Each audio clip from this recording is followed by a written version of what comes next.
Hey, the real cheeser. How's it going? How did you find me, sir?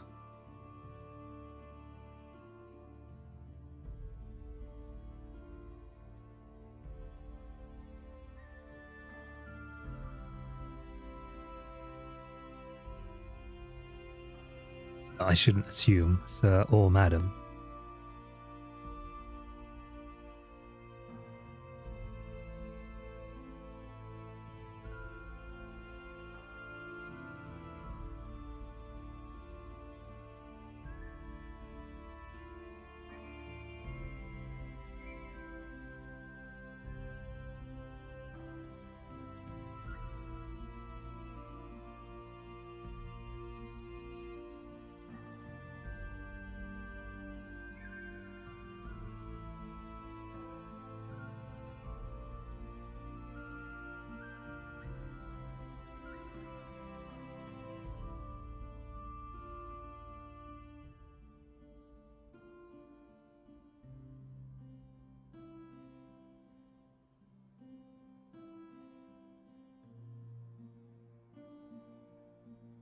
We're doing something different today. Oh, hold up. I got a phone call coming in.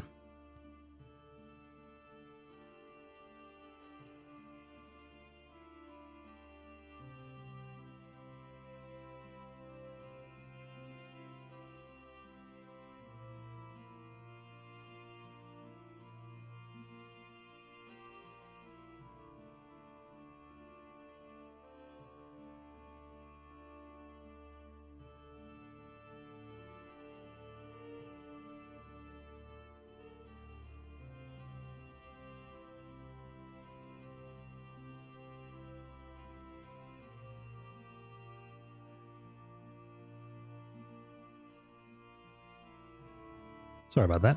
I am back.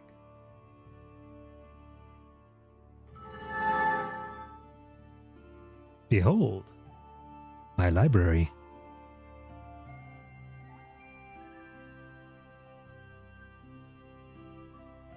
Ignore the fact that I'm about 4 times too big to fit in that chair on the left there. The chair is specifically a tiny person chair.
Okay.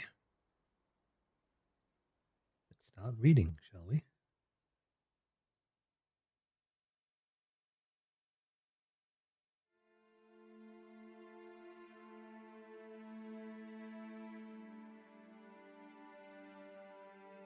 It's like one of the last times I read this book. I've had it for 20 years now.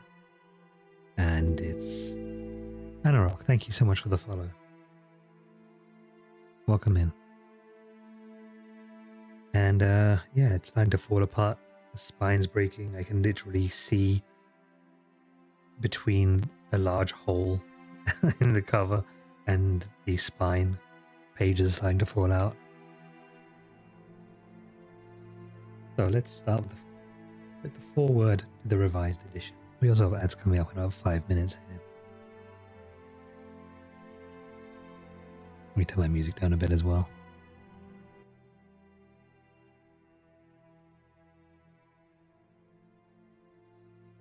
It is with some hesitation and a great deal of trepidation that an author approaches the task of revising an earlier edition of fiction. This is especially true if the book was his first effort, judged successful by most standards, and continuously in print for a decade. Magician was all this and more. In late 1977, I decided to try my hand at writing part-time while I was an employee of the University of California, San Diego. It is now 15 years later, and I have become a full-time writer for the last 14 years, successful in this craft beyond my wildest dreams. Magician, the first novel in what became known as the Rift War saga, was a book that quickly took on a life of its own. I hesitate to admit this publicly, but the truth is that part of the success of this book was my own ignorance of what makes a commercially successful novel. My willingness to plunge blindly forward into a tale spanning 2 dissimilar worlds, covering 12 years in the lives of several major and dozens of minor characters, breaking numerous rules of plotting along the way, seemed to find kindred souls among readers of the world over. After a decade in print, my best judgment is that the appeal of the book is based upon its being what was known once as a ripping yarn.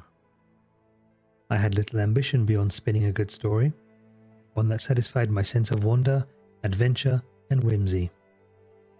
It turned out that several million readers, many of whom read translations in languages I can't even begin to comprehend, found it one that satisfied their tastes for such a yarn as well. But insofar as it was a first effort, some pressures of the marketplace did manifest themselves during the creation of the final book. Magician is by anyone's measure a large book. When the penultimate manuscript version sat upon my editor's desk, I was informed that some 50,000 words would have to be cut, and cut I did. Mostly line by line, but a few scenes were either truncated or excised. While I could live out my life with the original manuscript as a published being the only edition ever read, I have always felt that some of the material cut added a certain resonance, a counterpoint, if you will, to key elements of the tale. The relationships between characters, the additional details of an alien world, the minor moments of reflection and mirth that act to balance the more frenetic activity of conflict and adventure, all these things were close, but not quite what I had in mind. In any event, to celebrate the 10th anniversary of the original publication of Magician, I have been permitted to return to this work, to reconstruct and change, to add and cut as I see fit, to bring forth what is known in publishing as the author's preferred edition of the work. So, with the old admonition, if it ain't broke, don't fix it, ringing in my ears, I returned to the first work I undertook, back when I had no pretensions of craft, no stature as a best-selling author, and basically no idea what I was doing. My desire to restore some of those excised bits, some of the minor detail that I felt added to the heft of the narrative, as well as the weight of the book. Other material was more directly related to the books that follow, setting some of the background for the mythic underpinning of the Rift War. The slightly lengthy discussions of lore between Tully and Colgan in Chapter 3, as well as some of the things revealed to Pug on the Tower of Testing, were clearly in this area.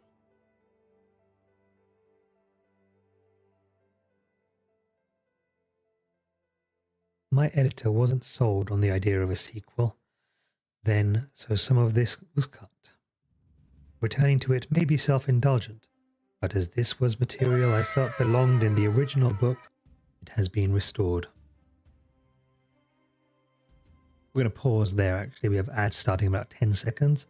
Then I'll finish off reading the foreword and we'll start in on the book.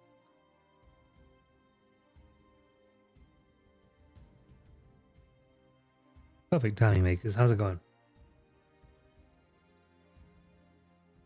Do you like my library?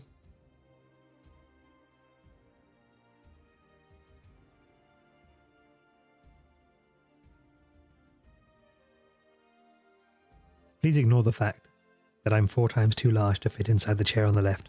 That chair is specifically for tiny peoples, which I am not.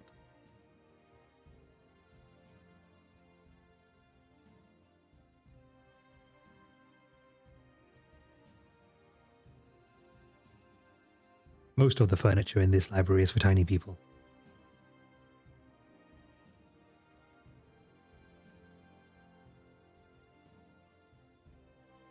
And here come the ads. But yeah, this is something nice and new. I'm watching some Daredevil because I'm stoked for the new season, but I'm gonna be lurking.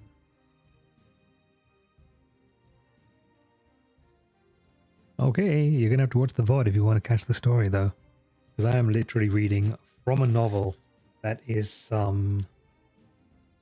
680 pages in length. 681 pages in length, and that's just book 1.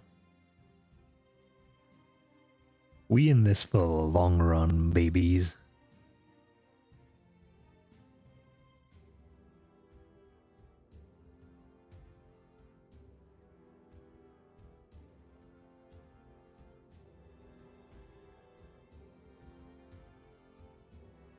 So yeah, we're reading the book Magician, which is book 1 of Raymond E. Feist's Rift War cycle, a saga that came to be told spanning about 15 books.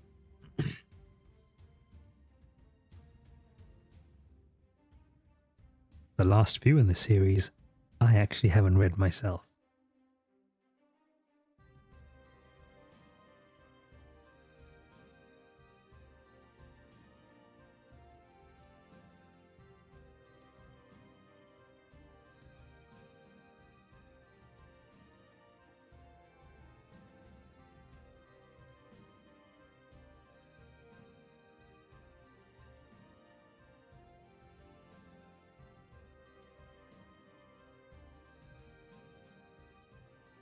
But you know, I figured I would tinker with this as a different twist on the channel.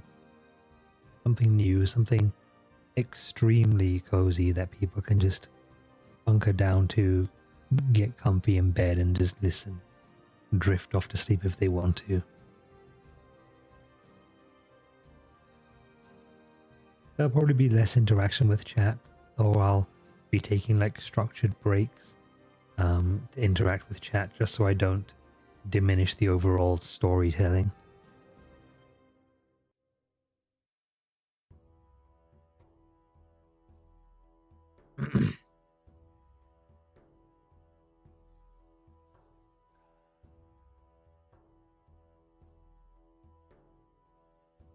You know, we'll see how it goes.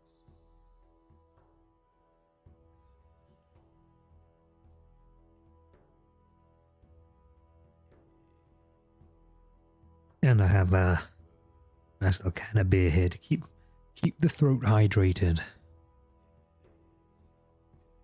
Tonight we're drinking some Sapporo Premium from Japan.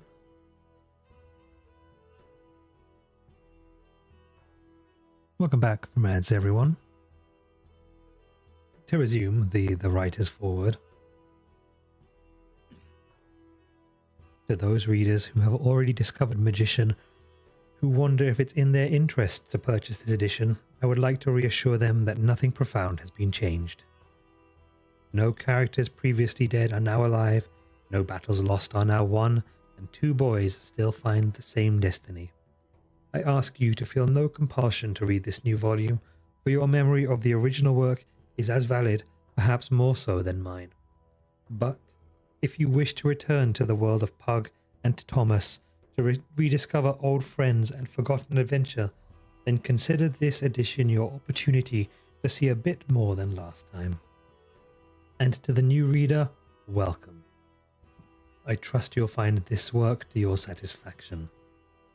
It is with profound gratitude I wish to thank you all, new readers and old acquaintances. For without your support and encouragement, 10 years of ripping yarns could not have been possible. I have the opportunity to provide you with a small part of the pleasure I feel in being able to share my fanciful adventures with you, we are equally rewarded. For by your embracing my works, you have allowed me to fashion more. Without you, there would have been no Silverthorn, a Darkness at Sethanon, Fairy Tale, and no Empire Trilogy. The letters get read, if not answered, even if they sometimes take months to reach me, and the kind remarks, in passing at public appearances, have enriched me beyond measure. But most of all, you gave me the freedom to practice a craft that was begun to see if I could do it, while working at the residence halls of John Muir College at UCSD. So thank you. I guess I did it. And with this work, I hope you'll agree that this time I did it a little more elegantly, with a little more color, weight, and resonance. Raymond E. Feist, San Diego, California, August 1991. Let's begin.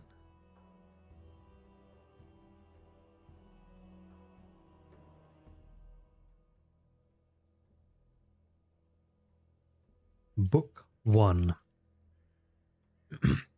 Pug and Thomas.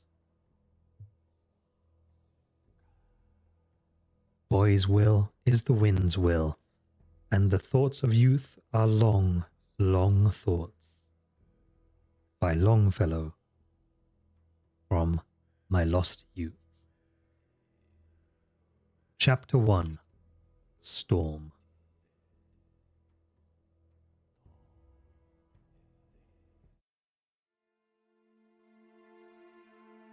The storm had broken. Pug danced along the edge of the rocks, his feet finding scant purchase as he made his way among the tide pools. His dark eyes darted about as he peered into each pool under the cliff face, seeking the spiny creatures driven into the shallows by the recently passed storm. His boyish muscles bunched under his light shirt as he shifted the sack of sand crawlers, rock claws, and crabs plucked from this water garden. The afternoon sent sun sparkles through the sea spray, swirling around him as the west wind blew his sun-streaked brown hair about. Pug set his sack down, checked to make sure it was securely tied, then squatted on a clear patch of sand. The sack was not quite full, but Pug relished the extra hour or so that he could relax. Megar the cook wouldn't trouble him about the time, as long as the sack was almost full.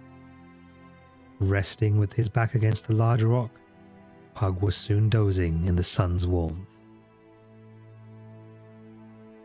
A cool, wet spray woke him hours later. He opened his eyes with a start, knowing he had stayed much too long.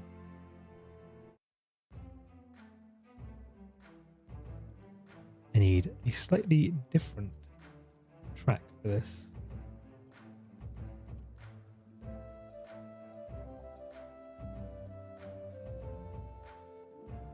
See if this works. There we go. He opened his eyes with a start, knowing he had stayed much too long. Westward over the sea, dark thunderheads were forming above the black outline of Six Sisters, the small islands on the horizon. The roiling, surging clouds with rain trailing below like some sooty veil heralded another of the sudden storms common to this part of the coast in early summer. To the south, the high bluffs of Sailor's Reef reared up against the sky as waves crashed against the base of that rocky pinnacle. White caps started to form behind the breakers, a sure sign the storm would quickly strike. Pug knew he was in danger, for the storms of summer could drown anyone on the beaches, or if severe enough, on the low ground beyond. He picked up his sack and started north toward the castle. As he moved among the pools, he felt the coolness of the wind turn into a deeper, wetter cold. The day began to be broken by a patchwork of shadows as the first clouds passed before the sun, bright colours fading to shades of grey. Out to sea, lightning flashed against the blackness of the clouds, and the distant boom of thunder rode over the noise of the waves. Pug picked up speed when he came to the first stretch of open beach. The storm was coming in faster than he would have thought possible, driving the rising tide before it. By the time he reached the second stretch of tide pools, there was barely 10 feet of dry sand between water's edge and cliffs.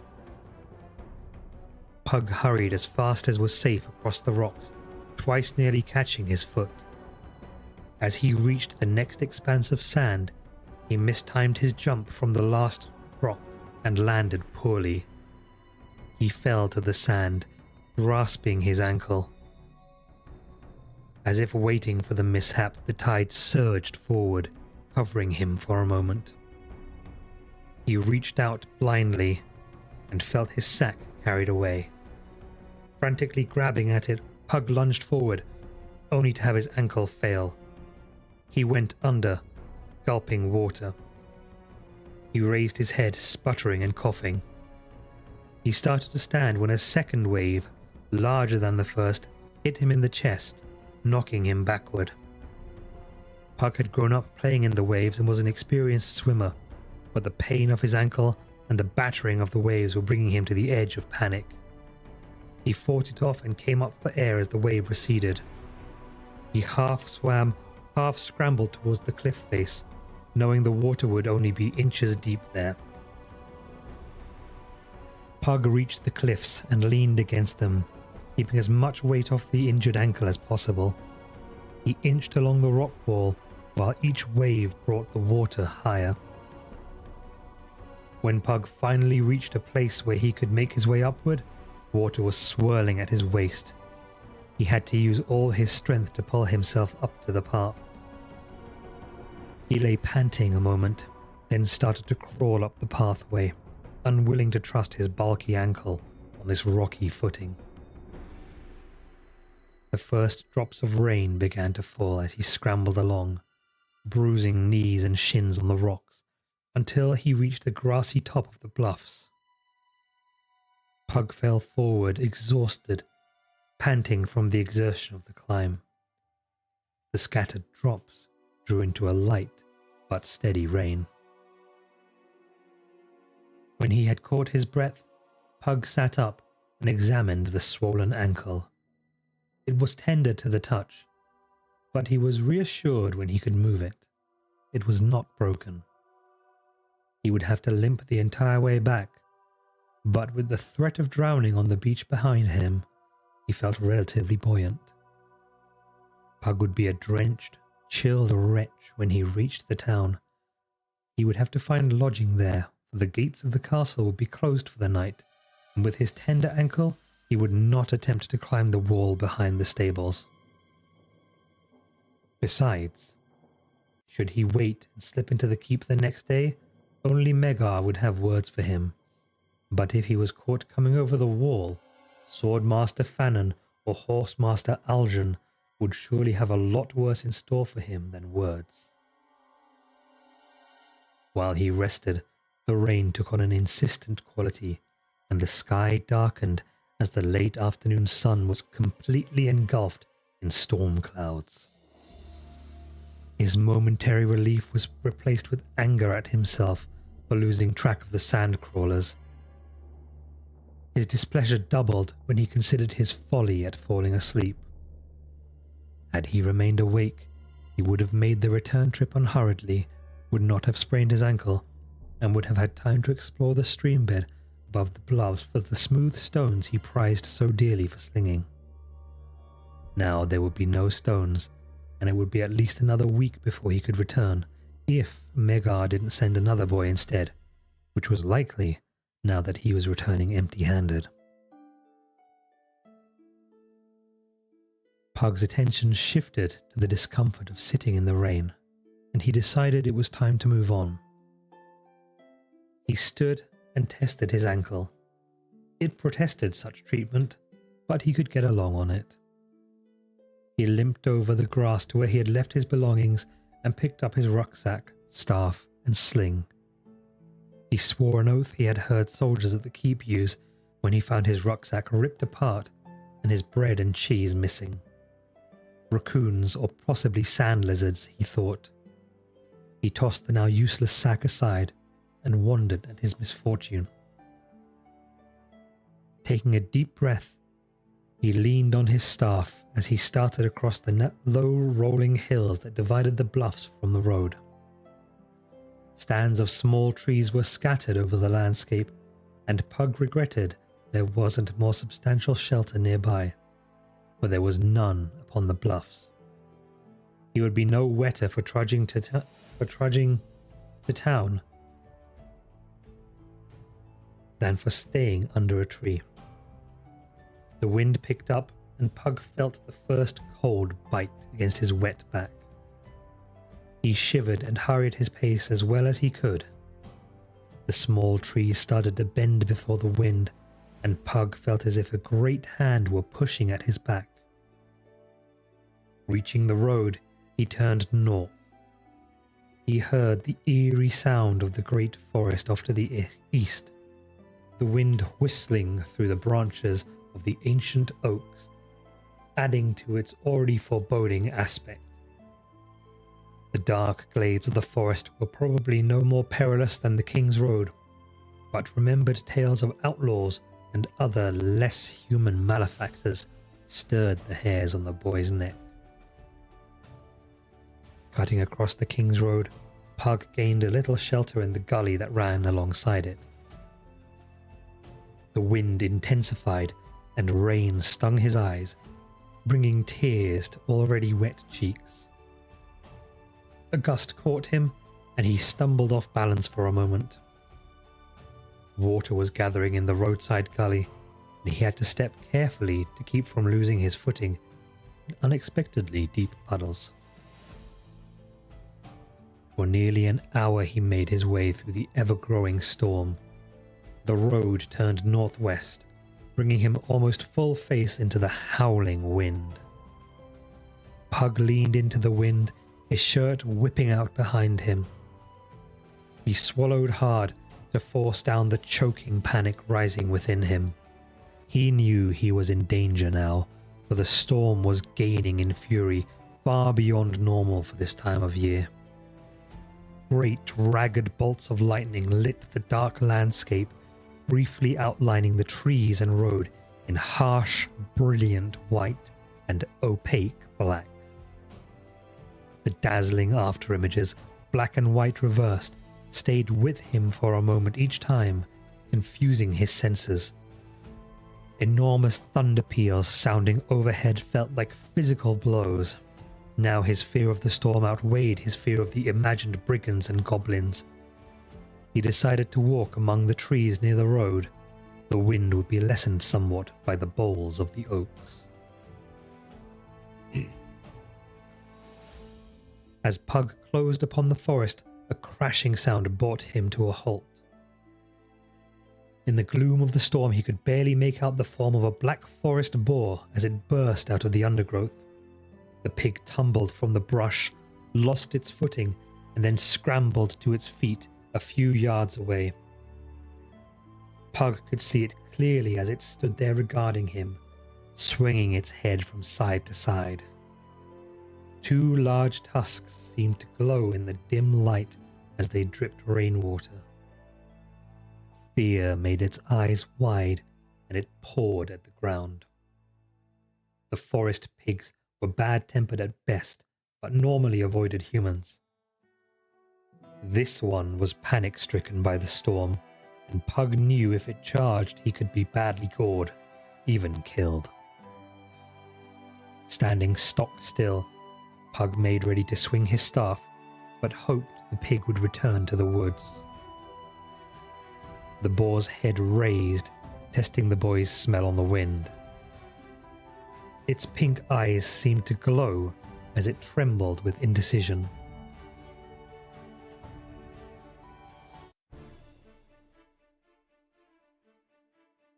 A sound made it turn toward the trees for a moment. Then it dropped its head and charged. Pug swung his staff, bringing it down in a glancing blow to the side of the pig's head, turning it. The pig slid sideways in the muddy footing, hitting Pug in the legs. He went down as the pig slipped past.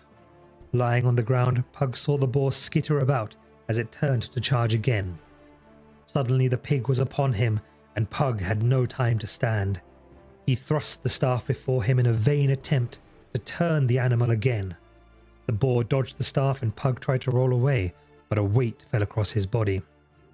Pug covered his face with his hands, keeping his arms close to his chest, expecting to be gored. After a moment, he realized the pig was still. Uncovering his face, he discovered the pig lying across his lower legs, a black feathered cloth yard arrow protruding from its side. Pug looked near towards the forest. A man garbed in brown leather was standing near the edge of the trees, quickly wrapping a yeoman's longbow with an oilcloth cover. Once the valuable weapon was protected from further abuse by the weather, the man crossed to stand over the boy and beast. He was cloaked and hooded, his face hidden. He knelt next to Pug and shouted over the sound of the wind, "Are you right, boy?" as he lifted the dead boar easily from Pug's legs. "Bones broken?" "I don't think so," Pug yelled back, taking account of himself. His right side smarted, and his legs felt equally bruised. With his ankles still tender, he was feeling ill-used today, but nothing seemed broken or permanently damaged. Large, meaty hands lifted him to his feet. "Here," the man commanded, handing him his staff and the bow. Pug took them while the stranger quickly gutted the boar with a large hunter's knife. He completed his work and turned to Pug. "Come with me, boy. You'd best lodge with my master and me. It's not far, but we'd best hurry. This storm will get worse before it's over. Can you walk?" Taking an unsteady step, Pug nodded. Without a word, the man shouldered the pig and took his bow. "Come," he said, and turned toward the forest. He set off at a brisk pace, which Pug had to scramble to match.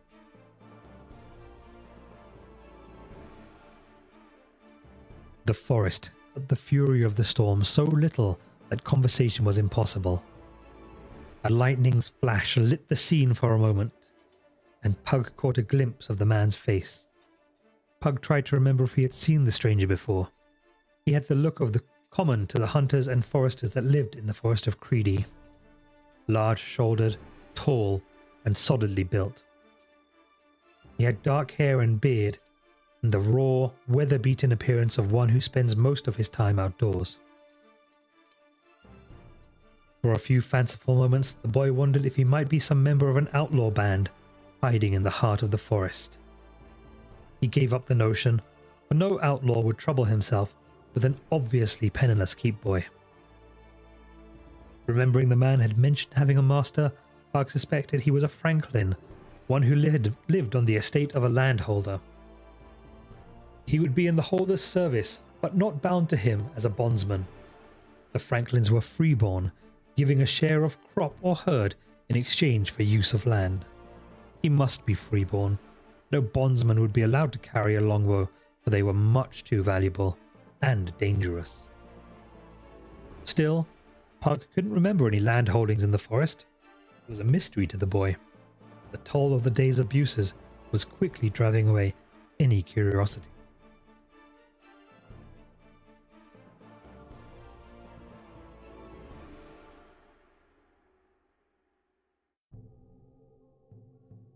After what seemed to be hours, the man walked into a thicket of trees.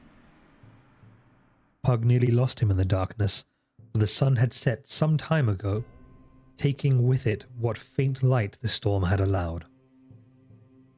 He followed the man more from the sound of his footfalls and an awareness of the trees, for his footsteps met no resisting brush or detritus. Oh, sorry, I missed the line. Let's go back. He followed the man more from the sound of his footfalls and an awareness of his presence than from sight. He sensed he was on a path through the trees, where his footsteps met no resisting brush or detritus.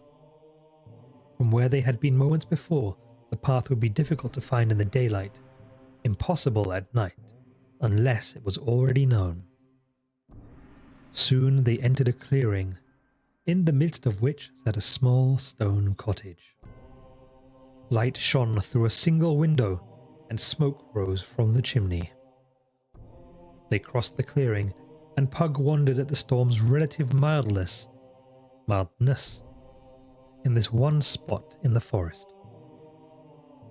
Once before the door, the man stood to one side and said, You go in, boy. I must dress the pig." Nodding numbly, Pug pushed open the wooden door and stepped in.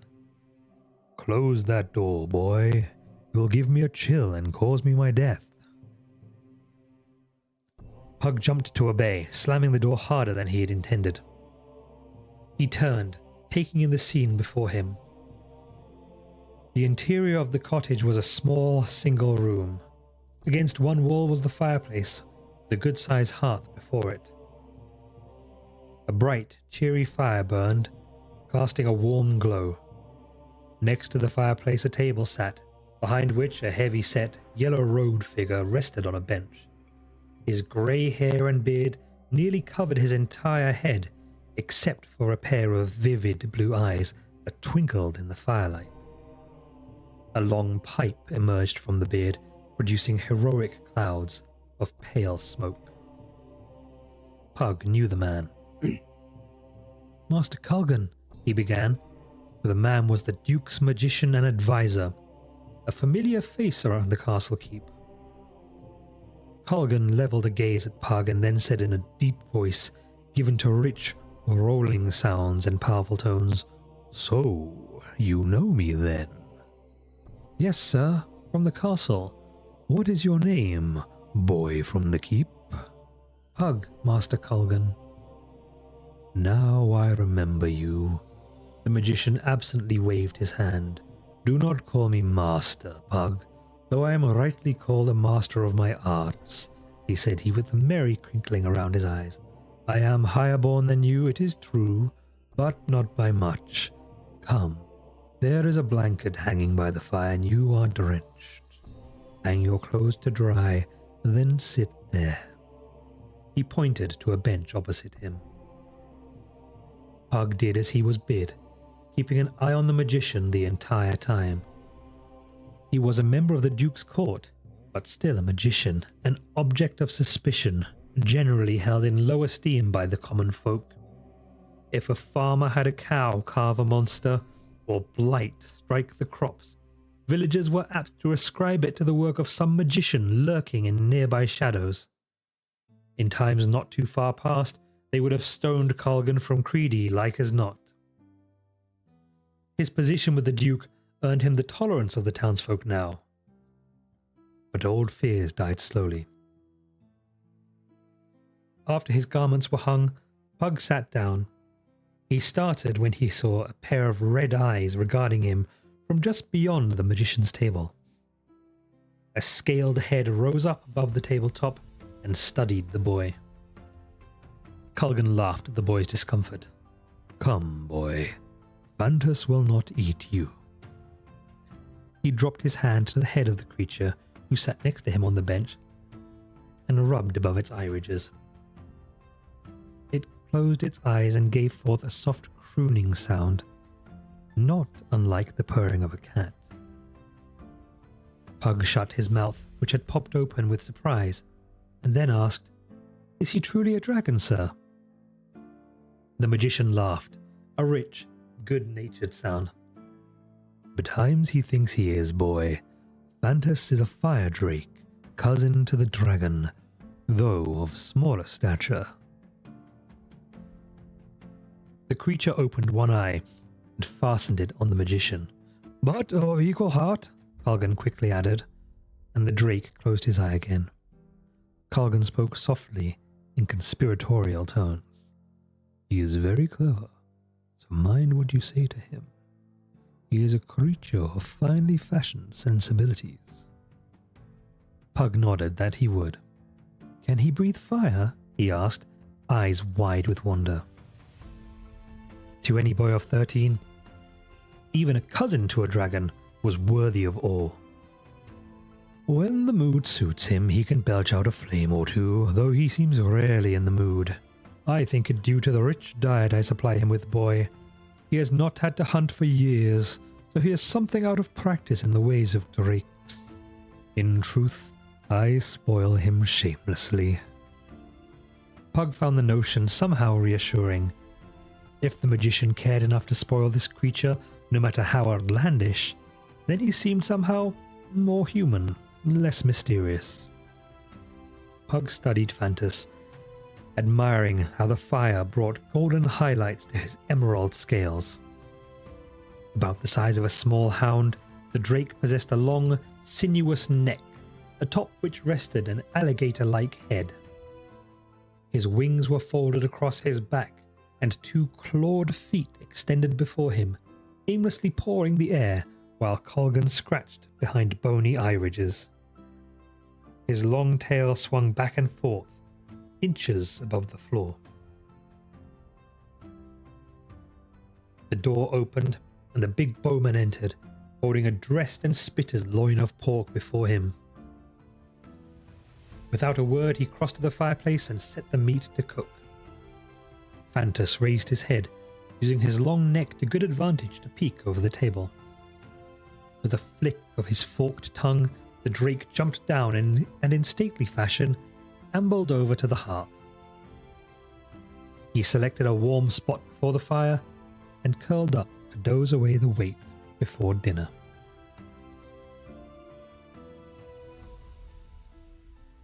The Franklin unfastened his cloak and hung it on a peg by the door. Storm will pass afore dawn, I'm thinking. He returned to the fire and prepared a basting of wine and herbs for the pig. Pug was startled to see a large scar that ran down the left side of the man's face, showing red and angry in the firelight. Colgan waved his pipe in the Franklin's direction. Knowing my tight-lipped man here, you'll not have made his proper acquaintance. Meacham, this boy is Pug from the keep at Castle Creedy. Meacham gave a brief nod, then returned to tending the roasting loin. Pug nodded back, though a bit late for Meacham to notice. I never thought to thank you for saving me from the boar, Meacham replied. There's no need for thanks, boy. Had I not stalled the beast, it's unlikely it would have charged you. He left the hearth and crossed over to another part of the room, took some brown dough from a cloth-covered bucket, and started kneading. Well, sir, said Pug to Colgan, it was his arrow that killed the pig. It was indeed fortunate that he was following the animal. Colgan laughed. The poor creature, who is our most welcome guest for dinner, happened to be as much a victim of circumstance as yourself. Pug looked perplexed. I don't follow, sir.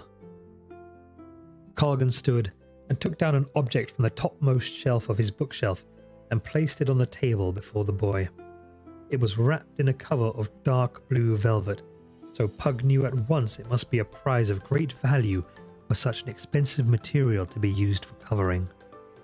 Colgan removed the velvet, revealing an orb of crystal that gleamed in the firelight. Pug gave a ah of pleasure at the beauty of it, but it was without apparent flaw and splendid in the simplicity of its form. Colgan pointed to the sphere of glass. This device was fashioned as a gift by Althalfane of Kars, a most puissant artificer of magic, who thought me worthy of such a present, as I have done him a favour or two in the past. But that is of little matter. Having just this day returned from the company of Master Althalfane, that's a hard word to say, I was testing his token. Look deep into the orb, Pug. Pug fixed his eyes on the ball and tried to follow the flicker of firelight that seemed to play deep within its structure. The reflections of the room, multiplied by 100-fold, merged and danced as his eyes tried to fasten upon each aspect within the orb. They flowed and blended, then grew cloudy and obscure. A soft white glow at the center of the ball replaced the red of firelight, and Pug felt his gaze become trapped by its pleasing warmth. Like the warmth of the kitchen at the keep, he thought absently. Suddenly, the milky white within the ball vanished, and Pug could see an image of the kitchen before his eyes. Fat Alphen the cook was making pastries, licking the sweet crumbs from his fingers. This brought the wrath of Megar, the head cook, down upon his head, for Megar considered it a disgusting habit. Pug laughed at the scene, one he had witnessed many times, and it vanished. Suddenly, he felt tired. Pug wrapped the orb in the cloth. Colgan wrapped the orb in the cloth and put it away. "You did well, boy," he said thoughtfully. He stood watching the boy for a moment as if considering something, then sat down. "I would not have suspected you of being able to fashion such a clear image in one try, but you seem to be more than you first appear to be." "Sir?" "Never mind, Pug." He paused for a moment, then said, "I was using that toy for the first time, judging how far I could send my sight, when I spied you making for the road. From your limp and bruised condition, I judged that you would never reach the town, so I sent Meacham to fetch you." Pug looked embarrassed by the unusual attention, color rising to his cheeks. He said, with a 13-year-old's high estimation of his own ability, "You needn't have done that, sir. I would have reached the town in due time." Colgan smiled. "Perhaps. But then again, perhaps not. The storm is unseasonably severe and perilous for traveling." Pug listened to the soft tattoo of rain on the roof of the cottage. The storm seemed to have slackened, and Pug doubted the magician's words. As if reading the boy's thought, Colgan said, "Doubt me not, Pug. This glade is protected by more than the great boles. Should you pass beyond the circle of oaks that marks the edge of my holding, you would feel the storm's fury. Meacham, how do you gauge this wind?" Meacham put down the bread dough he was kneading and thought for a moment. "Near as bad as the storm that beached six ships 3 years back." He paused for a moment, as if reconsidering the estimate, then nodded his endorsement. "Yes, nearly as bad. That won't blow so long."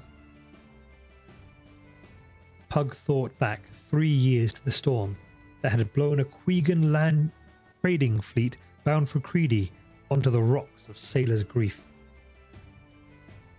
At its height, the guards on the castle walls were forced to stay in the towers lest they be blown down. If this storm was that severe, then Colgan's magic was impressive, for outside the cottage, it sounded no worse than a spring rain. Colgan sat back on the bench, occupied with trying to light his extinguished pipe.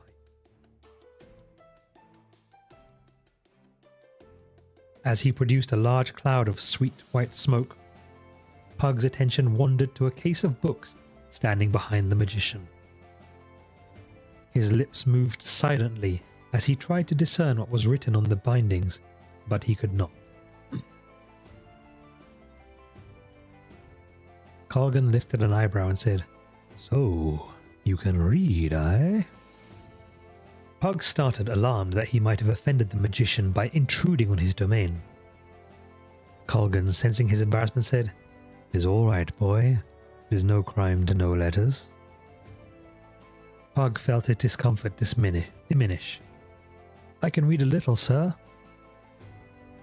Megar the cook has shown me how to read the tallies on the stores laid away for the kitchen in the cellars.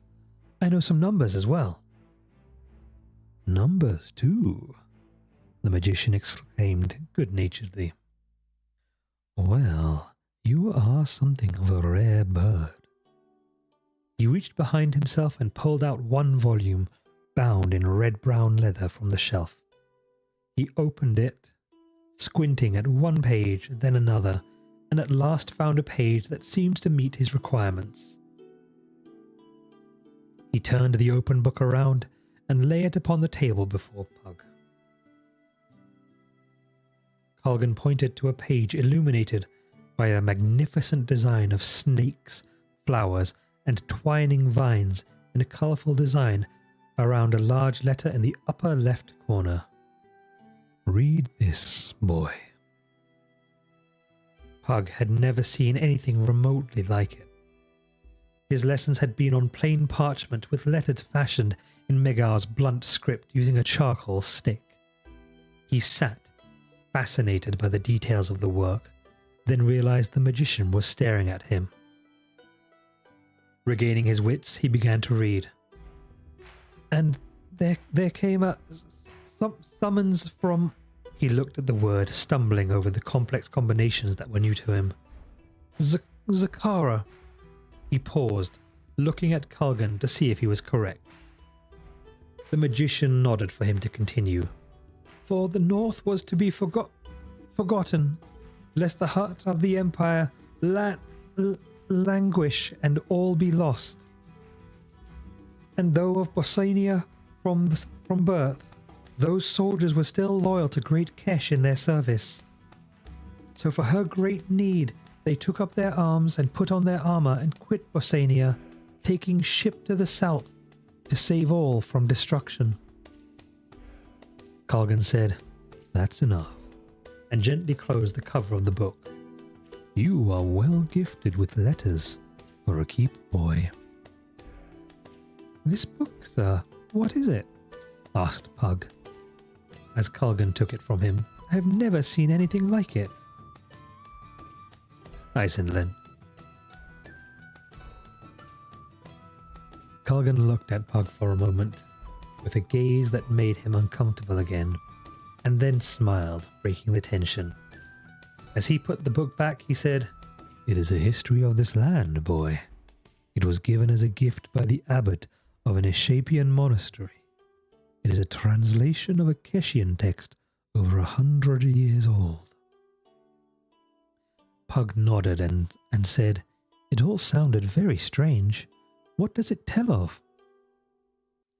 Colgan once more looked at Pug, as if trying to see something inside of the boy, and then said, "A long time ago, Pug, all these lands, from the endless sea across the Grey Tower Mountains to the Bitter Sea, were part of the empire of Great Kesh. Far to the east existed a small kingdom on a small island called Horilanon.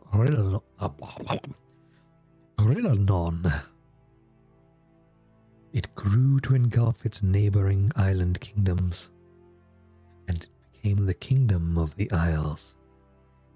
Later it expanded again to the mainland, and while it is still the kingdom of the Isles, most of us simply call it the kingdom.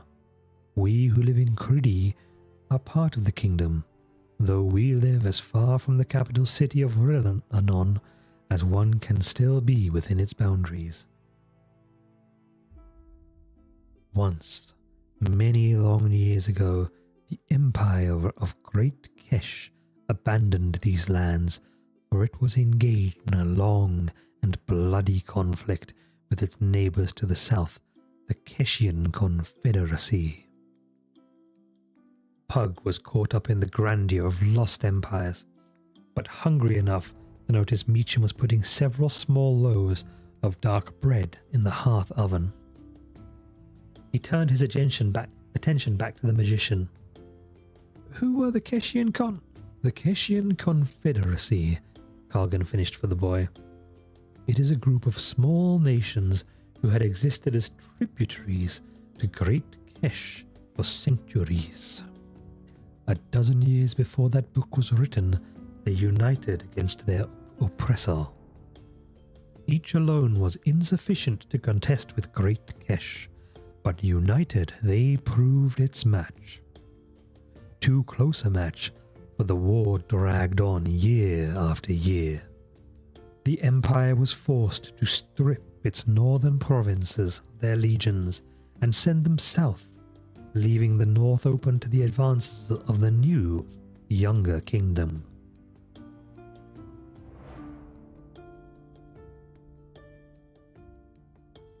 It was Duke Boric's grandfather, youngest son of the king, who brought the army westward, extending the western realm. Since then, all of what was once the old imperial province of Bosania, except for the free cities of Natal, has been called the Duchy of Credi.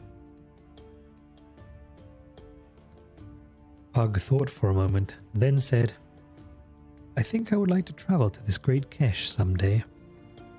Meacham snorted, something close to a laugh. "And what would you be travelling as?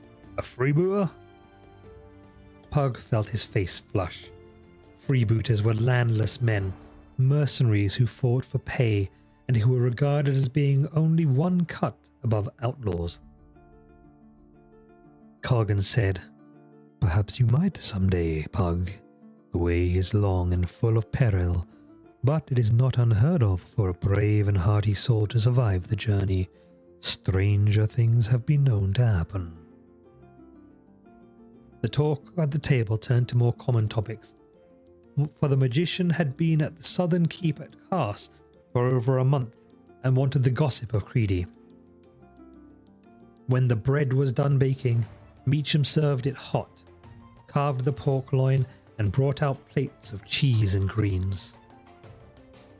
Pug had never eaten so well in his life. Even when he had worked in the kitchens, his position as keep boy earned him only meagre fare. Twice during dinner, Pug found the magician regarding him intently.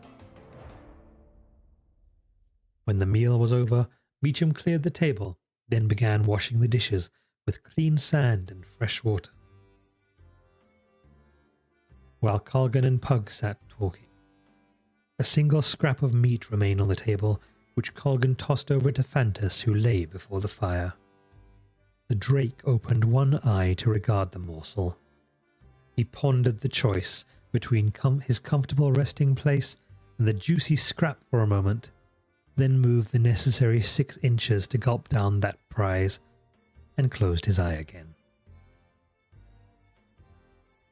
Colgan lit his pipe, and once he was satisfied with its production of smoke, he said, "What are your plans when you reach manhood, boy?"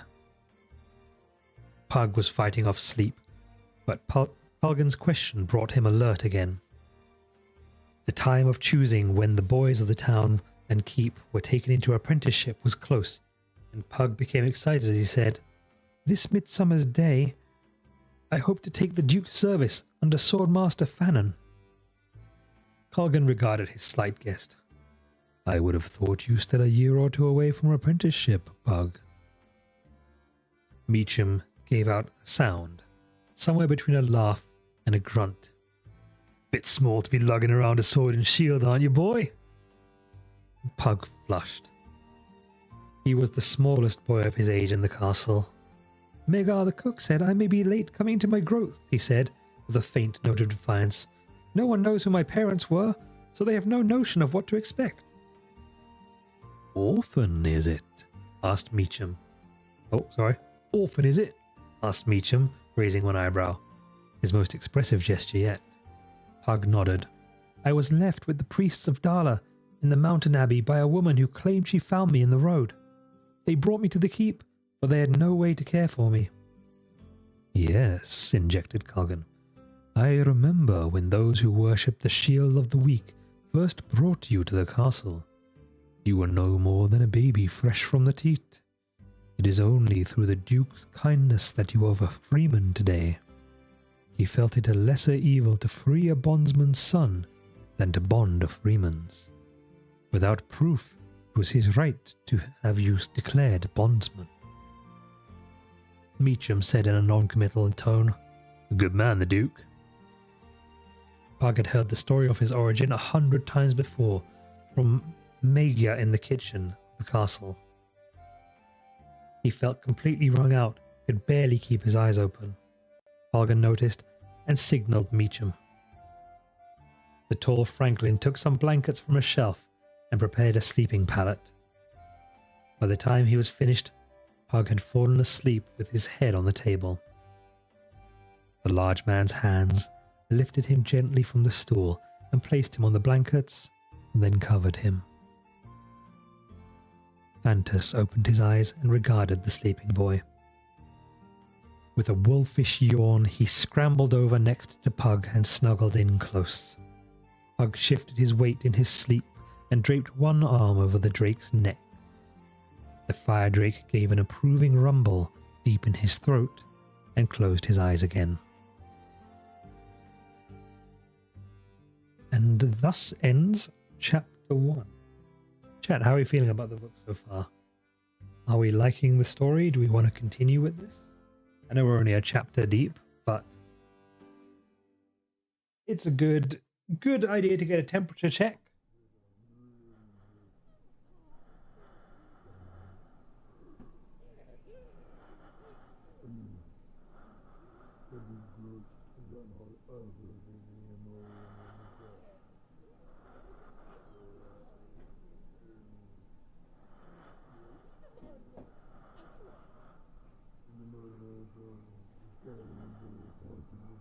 Everyone may be in hardcore lurk mode though.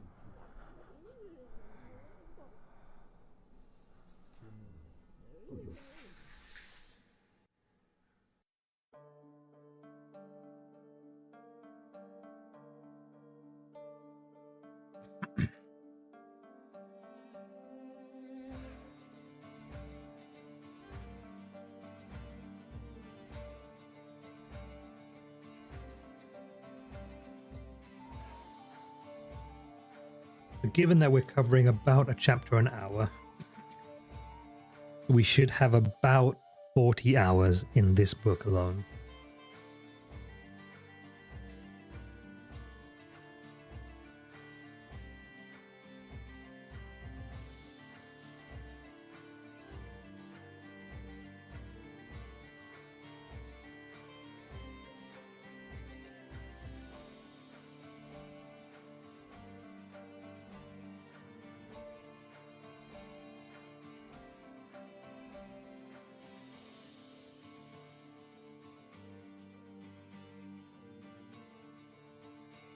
Let us continue.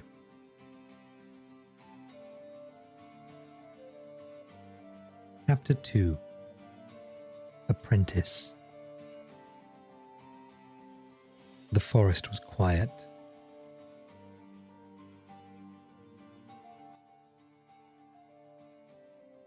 The slight afternoon breeze stirred the tall oaks and cut the day's heat, while rustling the leaves only slightly.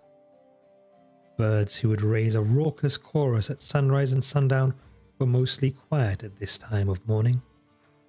The faint tang of sea salt mixed with the sweet smell of flowers and the pungency of decaying leaves.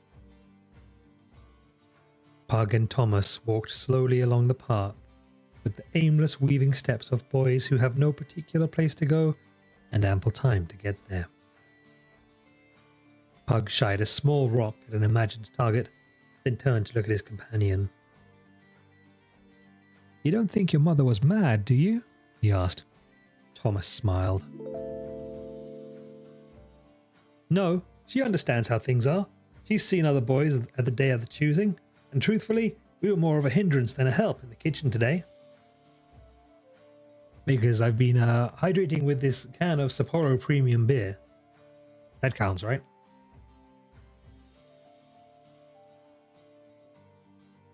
But I do appreciate your care for me."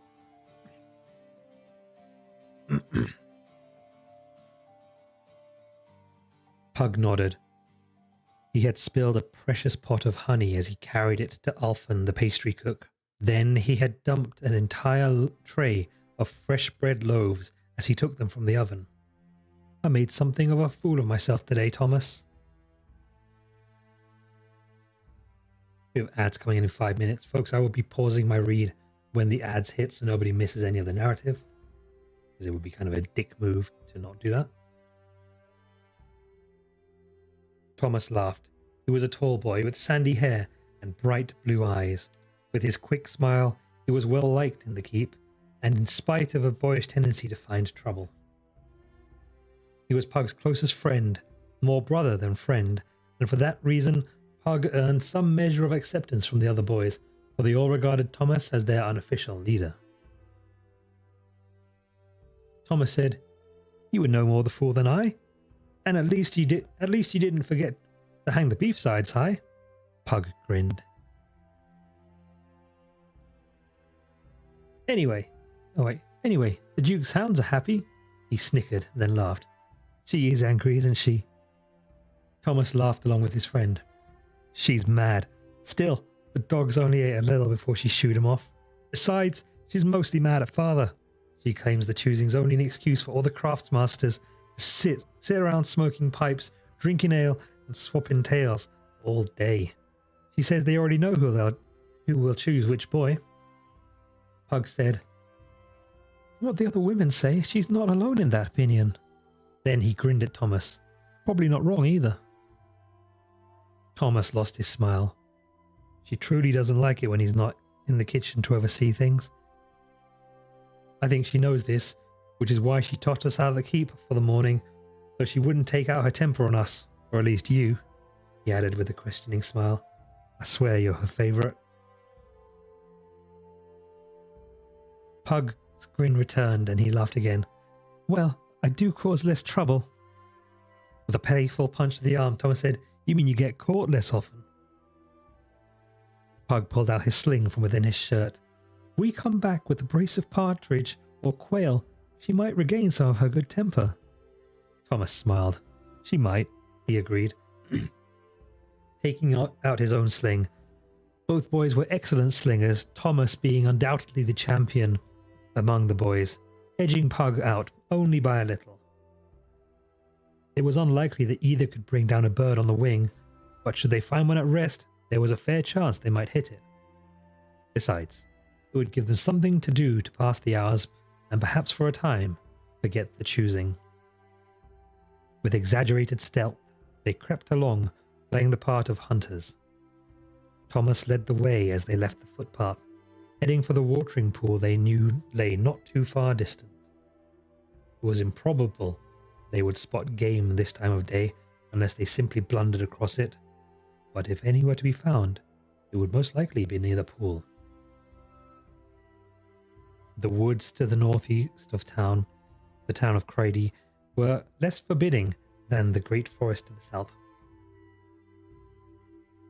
Many years of harvesting trees for lumber had given the green glades a sunlit airiness not found in the deep haunts of the southern forest. The keep boys had often played here over the years. With small imagination, the woods were transformed into a wondrous place, a green world of high adventure.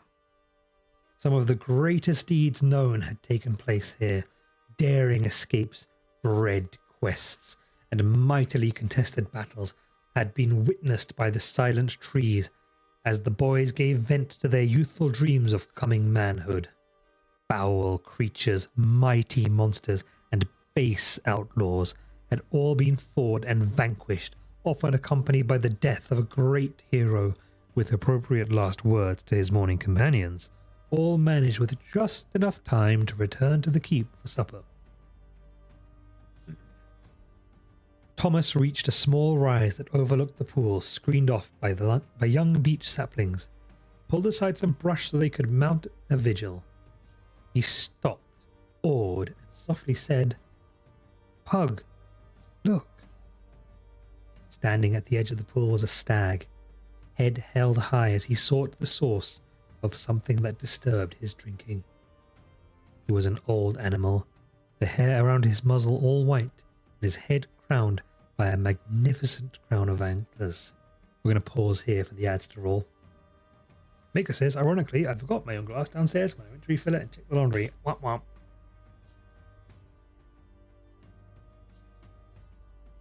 Alright, we've got a 3-minute break here for me to consume more beer, and for anyone to give me any thoughts they might have on the book so far. if you'd like to share.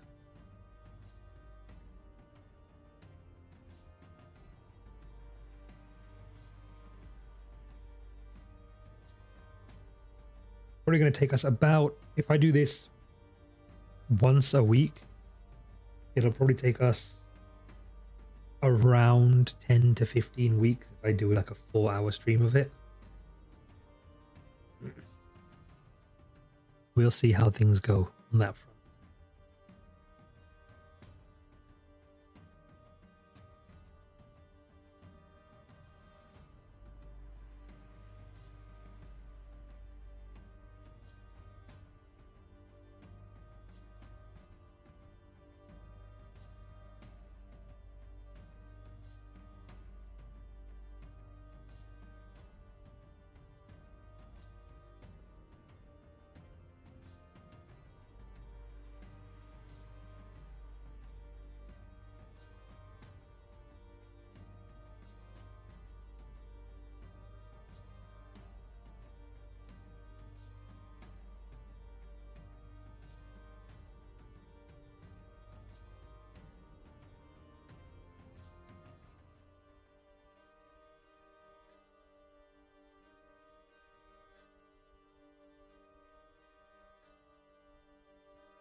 That's almost done here.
Welcome back from the ads, everybody. Before I continue, we're just going to do a little shout out for my friend Zill Live. He is a very very new streamer. Hasn't got affiliate yet, so if we could throw out some little follows for him, it'd be pretty groovy. I don't even know why he was worried. It's not like there's any evidence here. Oh, no, put us down on the ground. No, I didn't do anything. Why are you guys so ridiculous? So yeah, that's him. He advertises himself as the dumbest smart person you know this side of the Nile. He is actually of Egyptian descent. And he's a lovely human. And you should give him a follow. Check him out. Anyhow, back to the book.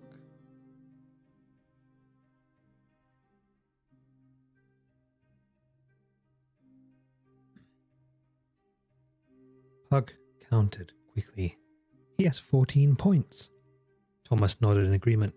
He must be the oldest buck in the forest. The stag turned his attention to in the boy's direction, flicking an ear nervously. They froze, not wishing to frighten off such a beautiful creature. For a long, silent minute, the pug studied the rise, nostrils flaring, then slowly lowered his head to the pool and drank. Thomas gripped Pug's shoulder and inclined his head to one side. Pug followed Thomas's motion and saw a figure walking silently into the clearing. He was a tall man dressed in leather clothing, dyed forest green. Across his back hung a longbow, and at his belt a hunter's knife. His green cloak's hood was thrown back, and he walked towards the stag with a steady, even step. Thomas said, "It's Martin." Pug also recognized the Duke's hunt master. An orphan like Pug, Martin had come to be known as Longbow by those in the castle, as he had few equals with that weapon. Something of a mystery, Martin Longbow was still well liked by the boys, for while he was aloof with the adults in the castle, he was always friendly and accessible to the boys. As huntsmaster, he was also the Duke's forester. His duties absented him from the castle for days, even weeks at a time, as he kept his trackers busy looking for signs of poaching, possible fire dangers, migrating goblins, or outlaws camping in the woods. But when he was in the castle, not organizing a hunt for the Duke, he always had time for the boys. His dark eyes were always merry when they pestered him with questions of wood lore, or for tales of the lands near the boundaries of Creedy. He seemed to possess unending patience, which set him apart from most of the craftsmasters in the town and keep. Martin came up to the stag, gently reached out and touched his neck. The great head swung up, and the stag nuzzled Martin's arm. Softly, Martin said, "If you walk out slowly without speaking, he might let you approach." Pug and Thomas exchanged startled glances, then stepped into the clearing. They walked slowly around the edge of the pool, the stag following their movements with his head trembling slightly. Martin patted him reassuringly, and he quieted. Thomas and Pug came to stand beside the hunter, and Martin said, "Reach out and touch him, slowly, so as not to frighten him." Thomas reached out first, and the stag trembled beneath his fingers. Pug began to reach out, and the stag retreated a step. Martin crooned to the stag in a language Pug had never heard before, and the animal stood still. Pug touched him and marveled at the feel of his coat, so like the cured hides he had touched before, yet so different for the feel of life pulsing under his fingertips. Suddenly the stag backed off and turned. Then, with a single bounding leap, he was gone among the trees. Martin Longbow chuckled and said, "Just as well. It wouldn't do to have him become too friendly with the men. Those antlers would quickly end up over some poacher's fireplace." Thomas whispered, "He's beautiful, Martin." Longbow nodded, his eyes still fastened upon the spot where the stag had vanished into the wood. "That he is, Thomas." "I thought you hunted stags, Martin. How?" Martin said, "Old Whitebeard and I have something of an understanding." Pug I only hunt bachelor stags without does or does too old to carve. When Whitebeard loses his harem to some younger buck someday, I may take him. Now each leaves the other to his own way. The day will come when I look him down the shaft of an arrow. He smiled at the boys. I won't know until then if I shall let the shaft fly. Perhaps I will, perhaps not. He fell silent for a time, as if the thought of Whitebeard's becoming old was saddening. Then, as a light breeze rustled the branches, he said, Now, what brings two such bold hunters into the Duke's wood early in the morning? There must be 1,000 things left undone with the midsummer festival this afternoon. Thomas answered, My mother tossed us out of the kitchen. We were more trouble than not. But the choosing today... His voice died away, and he felt suddenly embarrassed. Much of Martin's mysterious reputation stemmed from when he first came to Creedy. At his time for the choosing, he had been placed directly with the old hunt master by the Duke, rather than standing before the assembled craftsmasters with the other boys his age. The violation of one of the oldest traditions known had offended many people in town, though none would dare openly express such feelings to Lord Borwick. As was natural, Martin became the object of their ire rather than the Duke. Over the years, Martin had more than justified Lord Borwick's decision, but still most people were troubled by the Duke's special treatment of him that one day. Even after 12 years, some people still regarded Martin Longbow as being different, and as such, worthy of distrust. Thomas said, I'm sorry, Martin. Martin nodded in acknowledgement, but without humour. I understand, Thomas. I may not have had to endure your uncertainty, but I have seen many others wait for the day of choosing, and for 4 years I myself had stood with the other masters, so I know a little of your worry. A thought struck Pug, and he blurted, But you're not with the other craftsmasters. Martin shook his head, a rueful expression playing across his even features. I had thought that, in light of your worry, you might fail to observe the obvious. But you've a sharp wit about you, Pug. Thomas didn't understand what they were saying for a moment, then comprehension dawned. Then you'll select no apprentices. Martin raised a finger to his lips. Not a word, lad. No, with young Garrett chosen last year, I've a full company of trackers. Thomas was disappointed. He wished more than anything to take service with Swordmaster Fannin, but should he not be chosen as a soldier, then he would prefer the life of a forester under Martin. Now his second choice was denied him. After a moment of dark brooding, he brightened. Perhaps Martin didn't choose him because Fannin already had. Sensing his friend entering a cycle of elation and depression, as he considered all the possibilities, Pug said, You haven't been in the keep for nearly a month, Martin. He put the sling away he still held, and asked, Where have you kept yourself? Martin looked at Pug, and the boy instantly regretted his question. As friendly as Martin could be, he was still huntsmaster, a member of the Duke's household, and keep boys did not make a habit of questioning the comings and goings of the Duke's staff. Martin relieved Pug's embarrassment with a slight smile.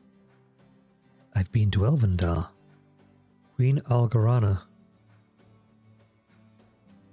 I always misread this one. Queen Aglorana has ended her 20 years of mourning the death of her husband, the Elf King. There was a great celebration. Pug was surprised by the answer. To him, as to most people in Creedy, elves were little more than legend, but Martin had spent his youth near the elven forest and was one of the few humans to come and go through those forests to the north at will. It was another thing that set Martin Longbow apart from others. While Martin had shared elvish lore with the boys before, this was the first time in Pug's memory he had spoken of his relationship to the elves. Pug stammered, You feasted with the elf queen." Martin assumed a pose of modest inconsequence. "Well, I sat at the table farthest from the throne, but yes, I was there." Seeing the unasked questions in their eyes, he continued, "You know, as a boy I was raised by the monks of Silban's Abbey near the Elven Forest. I played with elven children, and before I came here I hunted with Prince Calin and his cousin, Galain." Thomas nearly jumped with excitement. Elves were a subject holding particular fascination for him. "Did you know King Aidan?" Martin's expression clouded and his eyes narrowed, his manner suddenly becoming stiff. Thomas saw Martin's reaction and said, I'm sorry, Martin. Did I say something wrong?" Martin waved away the apology. "No fault of yours, Thomas," he said, his manner softening somewhat. "The elves do not use the names of those who have gone to the Blessed Isles, especially those who have died untimely. They believe to do so recalls those spoken of from their journey there, denying them their final rest. I respect their beliefs." "Well, to answer to you, no, I never met him. He was killed when I was only a small boy, but I have heard the stories of his deeds, and he was a good and wise king by all accounts." Martin looked about. "It approaches noon. We should return to the keep." He began to walk toward the path, and the boys fell in beside him. "What was the feast like, Martin?" asked Thomas. Pug sighed as the hunter began to speak of the marvels of Elvendar. He was also fascinated by the tales of the elves, but to nowhere near the degree Thomas was. Thomas could endure hours of tales of the people of the Elven Forests, regardless of the speaker's credibility. At least, Pug considered, in the Hunt Master, they had a dependable eyewitness. Martin's voice droned on, and Pug's attention wandered, and he again found himself pondering the choosing. No matter that he told himself worry was useless, he worried. He found he was facing the approaching of this afternoon with something akin to dread.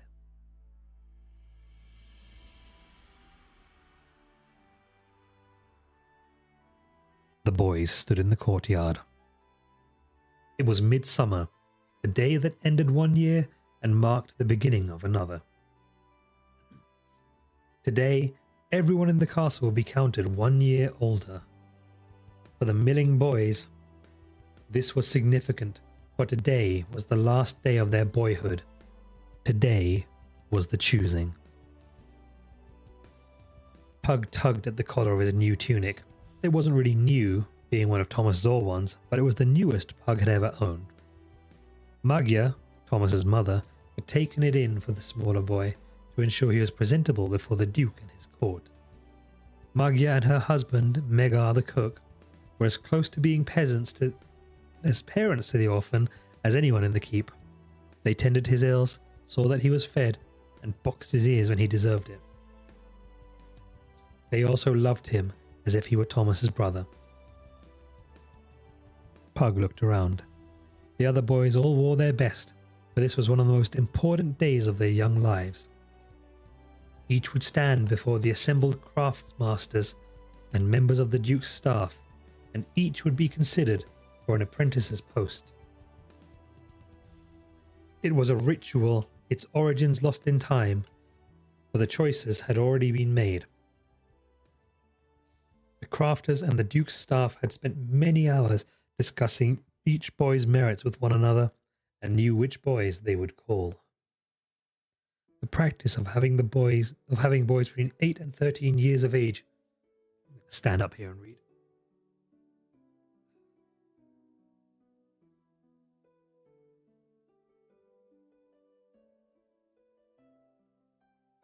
work in the crafts and services had proved a wise course over the years in fitting the best and suited to each craft. In addition, it provided a pool of semi-skilled individuals for the other crafts should the need arise. The drawback to the system was that certain boys were not chosen for a craft or staff position. Occasionally, there would be too many boys for a single position, or no lad judged fit even though there was an opening. When the number of boys and openings seemed well matched, as it did this year, even then there were no guarantees. For those who stood in doubt, it was an anxious time.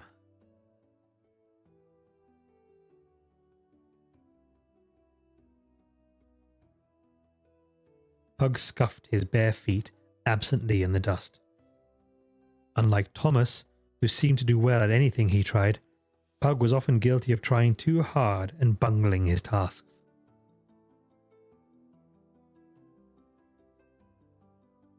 He looked around and noticed that a few of the other boys also showed signs of tension. Some were joking roughly, pretending no concern over whether they were chosen or not. Others stood like Pug, lost in their thoughts, trying not to dwell on what they would do should they not be chosen.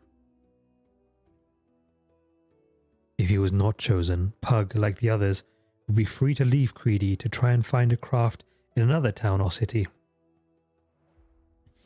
If he stayed, he would have to either farm the Duke's land as a franklin or work one of the town's fishing boats. Both prospects were equally unattractive, but he couldn't imagine leaving Creedy. Pug remembered what Megar had told him the night before. The old cook had cautioned him about fretting too much over the choosing. After all, he pointed out, there were many apprentices who never advanced to the rank of journeyman, and when all things were taken into account, there were more men without craft in Creedy than with. Megar had glossed over the fact that many fishers and farmers' sons forsook the choosing, electing to follow their fathers.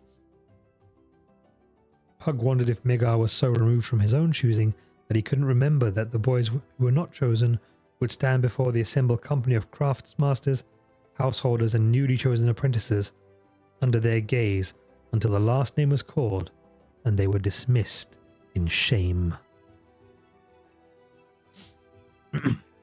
Biting his lower lip, Pug tried to hide his nervousness.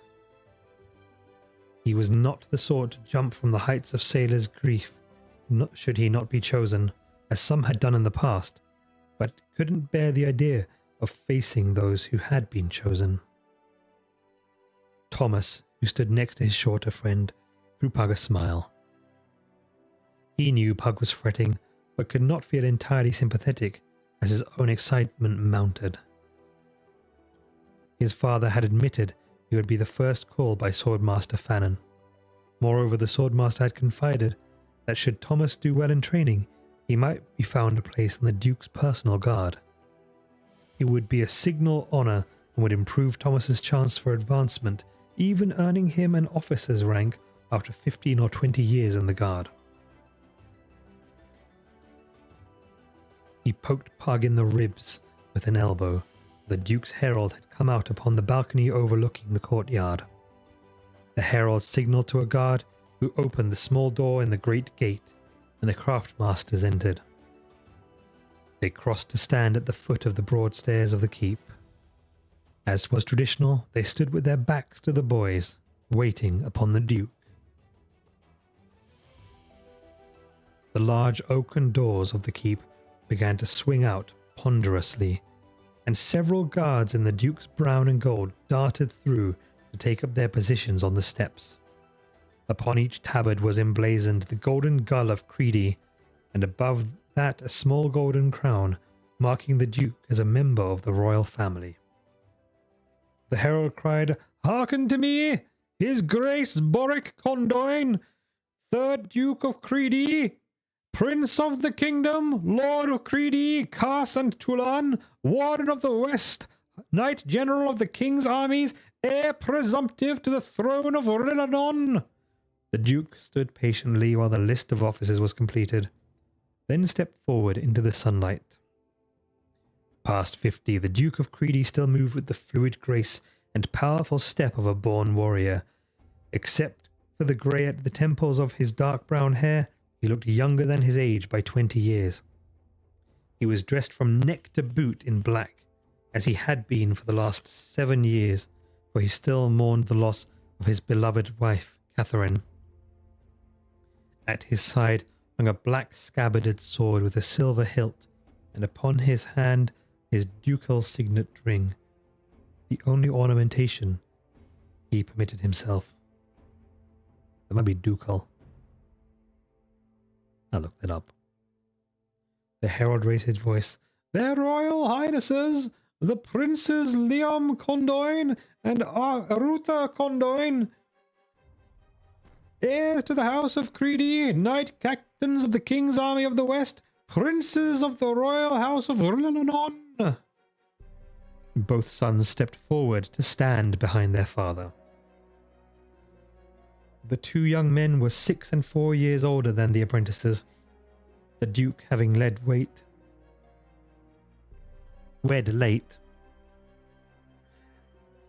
But the difference between the awkward candidates for apprenticeship and the sons of the Duke was much more than a few years in age. Both princes appeared calm and self-possessed. Liam, the older, stood on his father's right, a blonde, powerfully built man. His open smile was the image of his mother's, and he looked always on the verge of laughter. He was dressed in a bright blue tunic and yellow leggings, and wore a closely trimmed beard, as blonde as his shoulder-length hair. Arutha was to shadows and night, as Liam was to light and day. He stood nearly as tall as his brother and father, but while they were powerfully built, he was rangy to the point of gauntness. He wore a brown tunic and russet leggings. His hair was dark, and his face clean-shaven. Everything about Arutha gave one the feeling of quickness. His strength was in his speed with the rapier, speed with wit. His humour was dry and often sharp.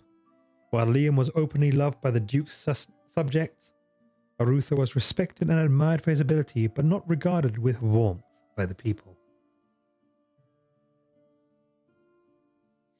Together, the two sons seemed to capture most of the complex nature of their sire, for the Duke was capable of both Liam's robust humour and Arutha's dark moods. They were nearly opposites in temperament, but both capable men who would benefit the duchy and kingdom in the years to come. The Duke loved both his sons. The herald again spoke. The Princess Carleen, daughter of the royal house. The slim and graceful girl who made her entrance was the same age as the boys who stood below, but already beginning to show the poise and grace of one born to rule and the beauty of her late mother. Her soft yellow gown contrasted strikingly with her nearly black hair. Her eyes were Liam's blue, as their mother's had been, and Liam beamed when his sister took their father's arm. Even Arutha ventured one of his rare half-smiles, for his sister was dear to him also.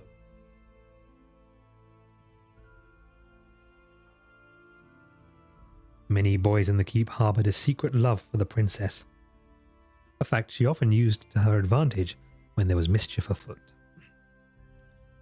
But even her presence could not drive the day's business from their minds. The Duke's court then entered. Pug and Thomas could see that all the members of the Duke's staff were present, including Culgan. Pug had glimpsed him in the castle from time to time since the night of the storm, and they had exchanged words once. Culgan inquiring as to his well-being, but mostly the magician was absent from sight. Pug was a little surprised to see the magician, for he was not properly considered a full member of the Duke's household, but rather a sometime advisor. Most of the time, Culgan was ensconced in his tower. hidden from view as he did whatever magicians do in such places.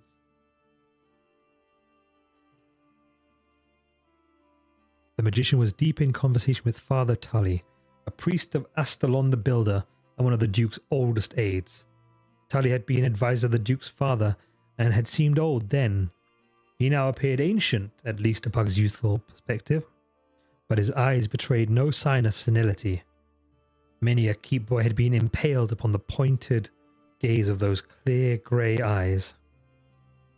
His wit and tongue were equally youthful, and more than once a keep boy had wished for a session with Horsemaster Argan's leather strap than a tongue lashing from Father Tully. The white-haired priest could nearly strip the skin from a miscreant's back with his caustic words. Nearby stood one who had experienced Tully's wrath upon occasion. Squire Roland, son of Baron Tolbert of Toulon, was one of Duke's vassals. He was companion to both princes, being the only other boy of noble birth in the keep. His father had sent him to Creedy the year before to learn something of the management of the duchy and the ways of the Duke's court. In the rather rough frontier court, Roland discovered a home away from home. He was already something of a rogue when he arrived, but his infectious sense of humour and ready wit often eased much of the anger that resulted from his prankish ways. It was Roland, more often than not, who was Princess Carlene's accomplice in whatever mischief she embarked upon.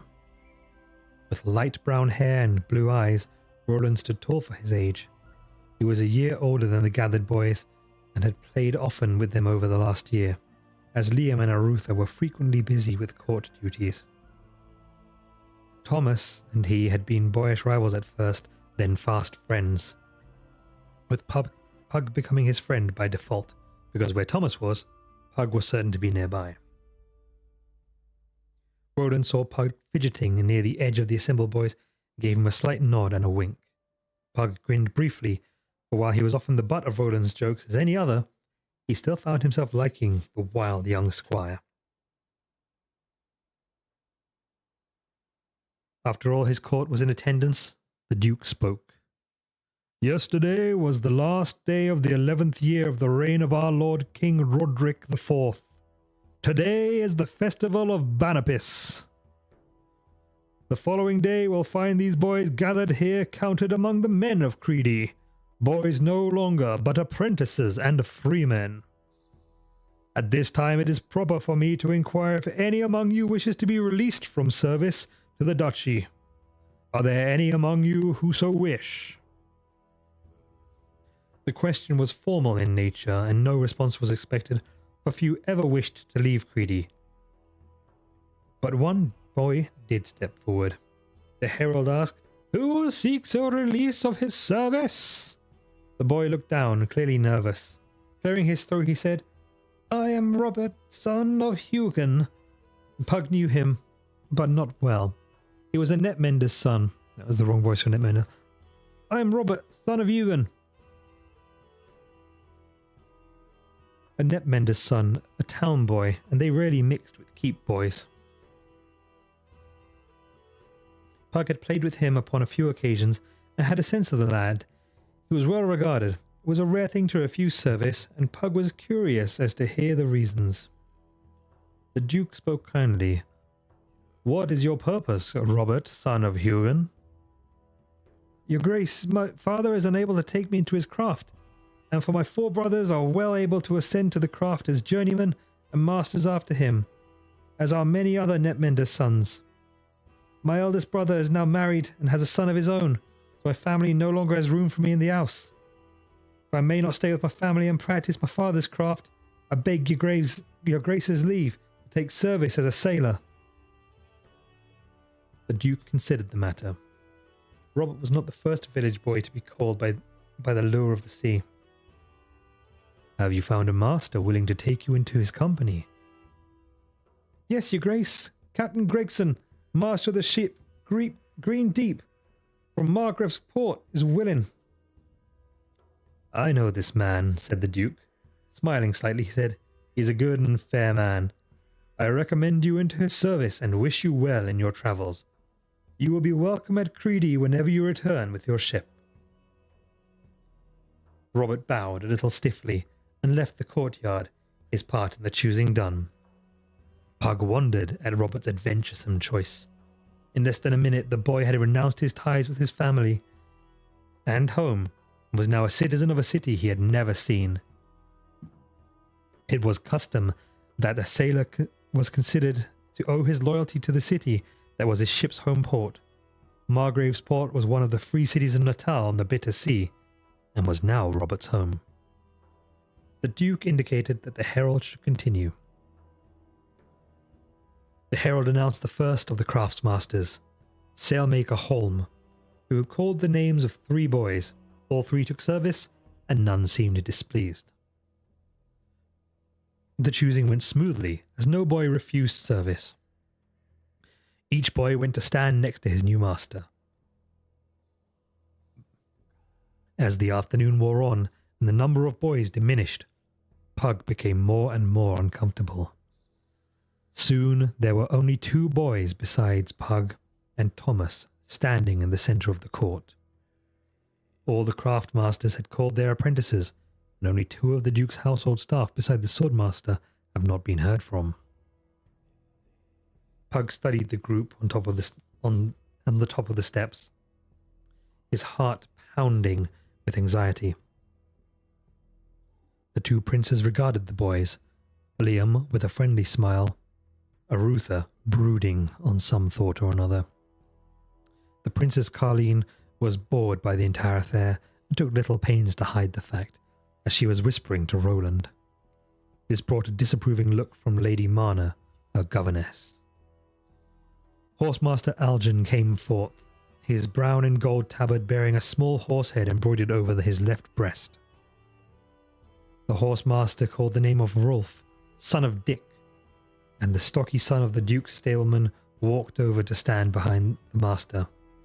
When he turned, he smiled condescendingly at Pug. The 2 boys had never gotten along, the pock-scarred boy spending many hours taunting and tormenting Pug. While they both worked in the stable under Dick, the stableman had looked the other way whenever his son sprang a trap on Pug. The orphan was always held responsible for any difficulty that arose.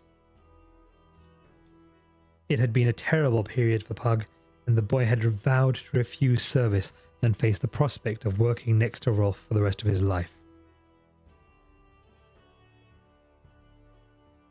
Housecarl Samuel called the other boy, Geoffrey, who had become a member of the castle's serving staff, leaving Pug and Thomas standing alone. Swordmaster Fannin then stepped forward, and Pug felt his heart stand still as the old soldier called, "Thomas, son of Migar." There was a pause, and Pug waited to hear his own name called, but Fannin stepped back, and Thomas crossed over to stand alongside him. Pug felt dwarfed by the gaze of all upon him. The courtyard was now larger than he had ever remembered it, and he felt ill-fashioned and poorly dressed. His heart sank in his chest as he realized there was no craft master or staff member present who had not taken an apprentice. He would be the only boy uncalled. Fighting back tears, he waited for the Duke to dismiss the company. As the Duke started to speak, sympathy for the boy showing clearly in his face, he was interrupted by another voice. "Your Grace, if you would be so kind." All eyes turned to Colgan to see the magician step forward. "I have need of an apprentice, and would call Pug, orphan of the keep, to service." A wave of murmuring swept through the assembled craftsmasters. A few voices could be heard saying it wasn't proper for a magician to participate in the choosing. The Duke silenced them with a sweep of his gaze, his face stern. No craft master would challenge the Duke of Creedy, the third-ranking noble in the kingdom, over the standing of one boy. Slowly, all eyes turned to regard the boy. The Duke said, "As Calgon is the recognized master of his craft, it is his right to choose. Pug, orphan of the keep, will you take service?" Pug stood rigid. He had imagined himself leading the king's army into battle as a knight lieutenant, or discovering someday he was the lost son of nobility. In his boyish imaginings he had sailed ships, hunted great monsters, and saved the nation. In quieter moments of reflection he had wondered if he would spend his life building ships, making pottery, or learning the trader's skill, and speculated on how well he would do in each of those crafts. But one thing he never thought of, one dream that never captured his fantasies, was that of becoming a magician. He snapped out of his shocked state, aware the Duke patiently awaited his response. He looked at the faces of those before him. Father Tully gave him one of his rare smiles, as did Prince Arutha. Prince Liam nodded a slight yes, and Calgon regarded him intensely. There were signs of worry upon the magician's face, and suddenly Pug decided it might not be an entirely proper calling, but any craft was better than none. He stepped forward and caught his own heel with his other foot and landed face down in the dust. Picking himself up, he half scrambled, half ran to the magician's side. The misstep broke the tension, and the Duke's booming laughter filled the courtyard. Flushing with embarrassment, Pug stood behind Calgon. He looked around the broad girth of his new master and found the Duke watching, his expression tempered by a kind nod at the blushing Pug. The Duke turned back to those who stood waiting for the choosing to end. "I declare that each boy present is now the charge of his master to obey him in all matters within the laws of the kingdom, and each shall be judged a true and proper man of Creedy. Let the apprentices attend their masters. Until the feasting, I bid you all good day." He turned and presented his left arm to his daughter. She placed her hand lightly upon it, and they passed into the keep between the ranks of the courtiers, who drew aside. The two princes followed, and the others of the court. Pug saw Thomas leave in the direction of the guard barracks, behind Master Fannin. He turned his attention back to Calgon, who was standing lost in thought. After a moment, the magician said, "I trust neither of us has made a mistake this day." "Sir?" Pug asked, not understanding the magician's meaning. Calgon waved one hand absently, causing his pale yellow robe to move like waves rippling over the sea. "It is no matter, boy. What's done is done. Let us make the best of things." He placed his hand on the boy's shoulder. "Come, let us retire to the tower where I reside. There's a small room below my own that should do for you. I had intended it for some project or another, but have never managed to find the time to prepare it." Pug stood in awe. "A room of my own?" Such a thing for an apprentice was unheard of. Most apprentices slept in the workrooms of their master, or protected herds or the like. Only when an apprentice became a journeyman was it usual for him to take private quarters. Calgon arched one bushy eyebrow. "Of course. Can't have you underfoot all the time. I would never get anything done. Besides, magic requires solitude for contemplation. You will need to be untroubled as much or as perhaps more than I will." He took out his long, thin pipe from a fold of his robe and started to stuff it full of tobacco from a pouch that had also come from within the robe. "Let us not bother too much with discussion of duties and such, boy, for in truth I am not prepared for you. But in short order I will have things well in hand. Until then, we can use the time by becoming acquainted with one another. Agreed?" Pug was startled. He had little notion of what a magician was about, in spite of the night spent with Culgan weeks ago, but he readily knew what craftsmasters were like, and none would have thought to inquire whether or not an apprentice agreed with his plans. Not knowing what to say, Pug just nodded. Good then. Let's be off to the tower to find you some new clothes, and then we will spend the balance of the day feasting. Later there will be ample time to learn how to be master and apprentice. With a smile for the boy, the stout magician turned Pug around and led him away. The late afternoon was clear and bright, with a gentle breeze from the sea cooling the summer heat. Throughout the keep of Castle Creedy and the town below, preparations for the festival of Banipis were in progress. Banipis was the oldest known holiday, its origins lost in antiquity. It was held each Midsummer's Day, a day belonging neither to past nor the coming year. Banipis, as known by other names in other nations, was celebrated over the entire world of Midkemia, according to legend. It was believed by some that the festival was borrowed from the elves and dwarves, for the long-lived races were said to have celebrated the Feast of Midsummer as far back as the memory of both races could recall. Most authorities disputed this allegation, citing no reason other than the unlikelihood of humans borrowing anything from the elven or dwarven folk. It was rumoured that even the denizens of the Northlands, the goblin tribes, the clans of the Brotherhood of the Dark Path, celebrated Banipis, though no one had ever reported seeing such a celebration. The courtyard was busy. Huge tables had been erected to hold the myriad varieties of food that had been in preparation for over a week. Giant barrels of dwarven ale, imported from Stone Mountain, had been hauled out of the cellars and were resting on protesting, overburdened wood frames. The workmen, alarmed at this fragile appearance of the barrel ricks, were quickly emptying some of the contents. Migar came out of the kitchen and angrily shooed them away. Leave off, or there'll be none left for the evening meal at this rate. Back to the kitchen, dolts! There's much work to be done yet.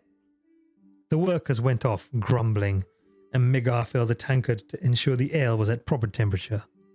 After he drained it dry and satisfied himself that all was as it should be, he returned to the kitchen. There was no formal beginning to the feast. Traditionally, people and food, wine and ale, all accumulated until they reached a certain density. Then all at once, the festival would be in full swing. Pug ran from the kitchen. His room in the northwest tower, the Magician's Tower as it had become known, provided him with a shortcut through the kitchen, which he used rather than the main doors of the keep. He beamed as he sped across the courtyard in his new tunic and trousers. He had never worn such finery and was in a hurry to show his friend Thomas. He found Thomas leaving the soldiers' commons, nearly as much in a hurry as Pug. When the two met, they both spoke at once. Look at my new look at my new soldier's tabard, said Pug and Thomas. Both stopped and broke into laughter. Thomas regained his composure first. Those are very fine clothes, Pug, he said, fingering the expensive material of Pug's red tunic. And the colour suits you. Pug returned the compliment, but Thomas did cut a striking figure in his brown and gold tabard. It was of little consequence that he wore his regular homespun tunic and trouser underneath. He would not receive a soldier's uniform until Master Fannin was satisfied with his worthiness as a man-at-arms. The two friends wandered from one heavily laden table to another. Pug's mouth watered from the rich fragrances in the air. They came to a table heaped with meat pies, steam rising from their hot crusts, pungent cheeses, and hot bread. At a table, a young kitchen boy was stationed with a shoe fly. His job was to keep pests from the food, whether of the insect variety or the chronically hungry apprentice variety. Like most other situations involving boys, the relationship between this guardian of the feast and the older apprentices was closely bound by tradition. It was considered ill-mannered and in poor taste merely to threaten or bully the smaller boy departing with food before the start of the feast. But it was considered fair to use guile, stealth, or speed in gaining a prize from the table. Pug and Thomas observed with interest as the boy, named John, delivered a wicked whack to the hand of one young apprentice seeking to snag a large pie. With a nod of his head, Thomas sent Pug to the far side of the table. Pug ambled across John's field of vision, and the boy watched him carefully. Pug moved abruptly, a feint towards the table, and John leaned in his direction. Then suddenly, Thomas snatched a puff pastry from the table and was gone before the shoe-fly lash began to descend. As they ran from the table, Pug and Thomas could hear the distressed cries of the boy whose table they had plundered. Hello, Crawdalt. Thanks for the short visit. We're reading books today. Do you like my library? Thomas gave Pug half of the pie when they were safely away, and the smaller apprentice laughed. You're the quickest hand in the castle, I bet. Oh, young John was slow of eye. We're keeping it on you. They shared a laugh. Pug popped his half of the pie into his mouth. It was delicately seasoned, and the contrast between the salty pork filling and the sweet puff pastry crust was delicious. The sound of pipes and drums came from the courtyard as the Duke's musicians appeared. By the time they had emerged around the keep, a silent message seemed to pass through the crowd. Suddenly, the kitchen boys were busy handing out wooden platters for the celebrants to heap food upon, and mugs of ale and wine were being drawn from the barrels. The boys dashed to a place in line at the first table. Pug and Thomas used their size and quickness to good advantage, darting through the throng, snagging food of every description and a large mug of foamy ale each. They found a relatively quiet corner and fell to with a ravenous hunger. Pug tasted his first drink of ale and was surprised at the robust, slightly bitter taste. It seemed to warm him as he went down, and after another experimental taste, he decided he liked it. Pug could see that the Duke and his family mingling with the common folk. Other members of his court could also be seen standing in line before the tables. There was no ceremony, ritual, or rank observed this afternoon. Each was served as he arrived, for Midsummer's Day was the time when all would equally share in the bounties of the harvest. Pug caught a glimpse of the princess and felt his chest tighten a little. She looked radiant as many of the boys in the courtyard complimented her on her appearance. She wore a lovely gown of deep blue and a simple, broad-brimmed hat, same colour. She thanked each author of a flattering remark and used her dark eyelashes and bright smile to good advantage, leaving a wake of infatuated boys behind. Jugglers and clowns made their appearance in the courtyard, the first of many groups of travelling performers who were in the town for this festival. The actors of another company had set up a stage in the town square and would give a performance in the evening. Until the early hours of next morning, the festivities would continue. Pug knew that many of the boys the year before had to be excused duty the day following Banapis, for their heads and stomachs were in no condition for honest work. He was sure that scene would be repeated tomorrow. Pug looked forward to the evening, for it was the custom for new apprentices to visit many of the houses in town, receiving congratulations and mugs of ale. It was also a ripe time for meeting the town girls. While dalliance was not unknown, it was frowned upon. But mothers tended to be less vigilant during Banapis. Now that the boys had crafts, they were viewed less as bothersome pests and more as potential sons-in-law. And there had been more than one case of a mother looking the other way, while a daughter used her natural gifts to snare at a young husband. Pug, being of small stature and youthful appearance, got little notice from the girls of the keep. Thomas, however, was more and more the object of girlish flirtation as he grew in size and good looks. And lately, Pug had begun to be aware that his friend was being sized up by one or another of the castle girls. Pug was still young enough to think the whole thing silly, but old enough to be fascinated by it. Pug chewed through an improbable mouthful and looked around. People from the town and keep passed, offering congratulations on the boys' apprenticeship and wishing them a good new year. Pug felt a deep sense of rightness about everything. He was an apprentice, even if Colgan seemed completely unaware of what to do with him. He was well fed and on his way to being slightly intoxicated, which contributed to his sense of well-being. And most important, he was among friends. There can't be much more to life than this, he thought.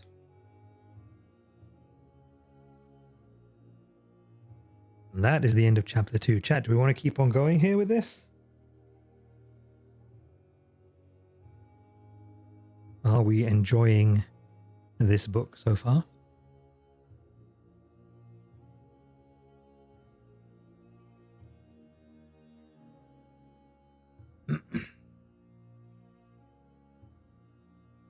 Honestly, I'm not expecting much of an answer.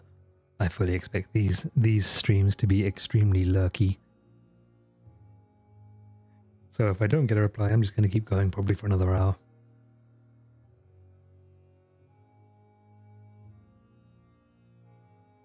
I do have ads rolling in about 3 minutes as well. Hi, Crodot.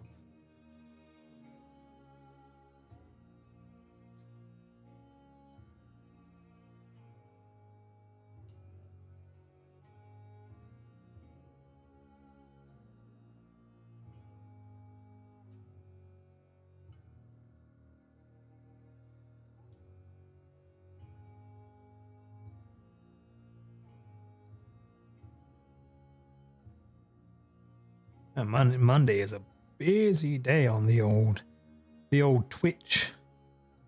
So many freaking people are live. It is a quiet night, but you know, it's Monday. And there are a ton of people streaming right now. And I'm just a little animated boy sitting in his little animated library, reading books to the internet.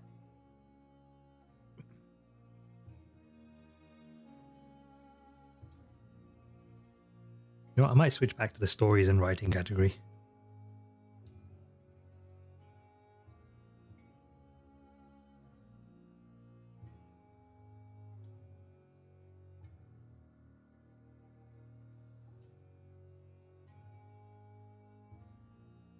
Oh, sorry, the writing and reading category.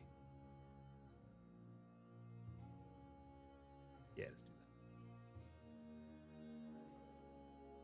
that. I figured I'd give the just chatting a little try, but there are so many streams active in that category. I'm just going to be completely invisible in it. I am going to pause on reading because in 60 or in 70 seconds the ads are going to roll. So I'll let them do their thing. And then I'm going to go get another beer so I can remain, quote, hydrated, unquote. And then by the time I'm back, the ads should be done playing. And then we'll keep on going.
Time to get that drink.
Hydrate time? Well,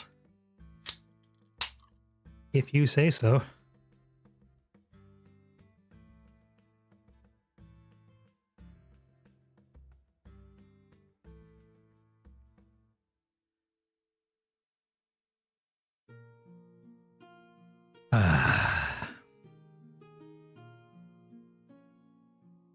We've moved on from drinking Sapporo beer. Now we're drinking Stiegl Radlers of the grapefruit variety.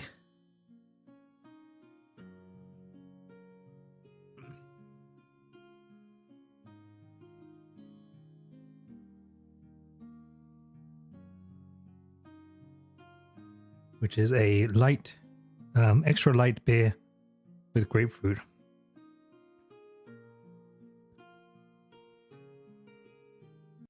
A lot of people don't like beer. I'm not even mad about that one, makers.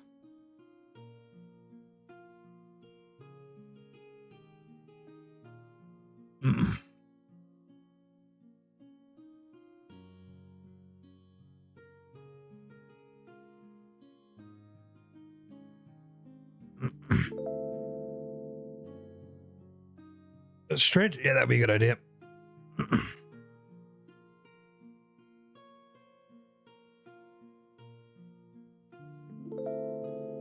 Oh, British to me, oh my god. And the ads are finished. Sweet lord, now I've got to read in British.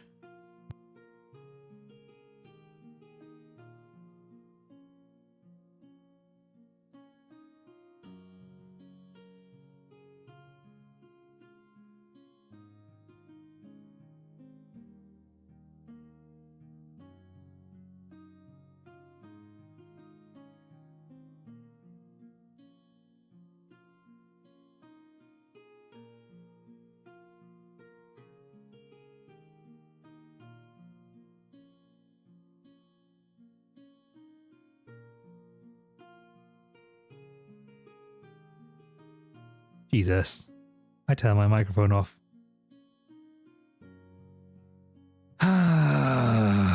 Okay, here we go again. Chapter 3. Keep. Pug sat sulking on his sleeping pallet.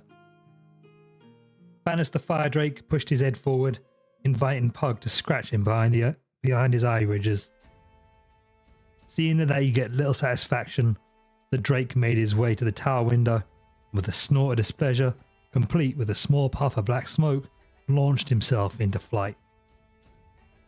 Pug didn't notice the creatures leaving, so engrossed was he in his own world of troubles. Since he'd taken on the position of Cargan's apprentice 14 months ago, everything he'd done seemed to go wrong. He lay back on the pallet, covering his eyes with a forearm. He could smell the salty sea breeze that blew in through his window and feel the sun's warmth across his legs. Everything in his life had taken a turn for the better since his apprenticeship, except the single most important thing, his studies. For months, Kargan had been labouring to teach him the fundamentals of the magician's arts, but there was always something that caused his efforts to go awry. In the theories of spellcasting, Pug was a quick study, grasping the basic concepts well, but each time he attempted to use his knowledge, something seemed to hold him back. It was as if part of his mind refused to follow with the magic, as if a block existed that prevented him from passing a certain point in the spell.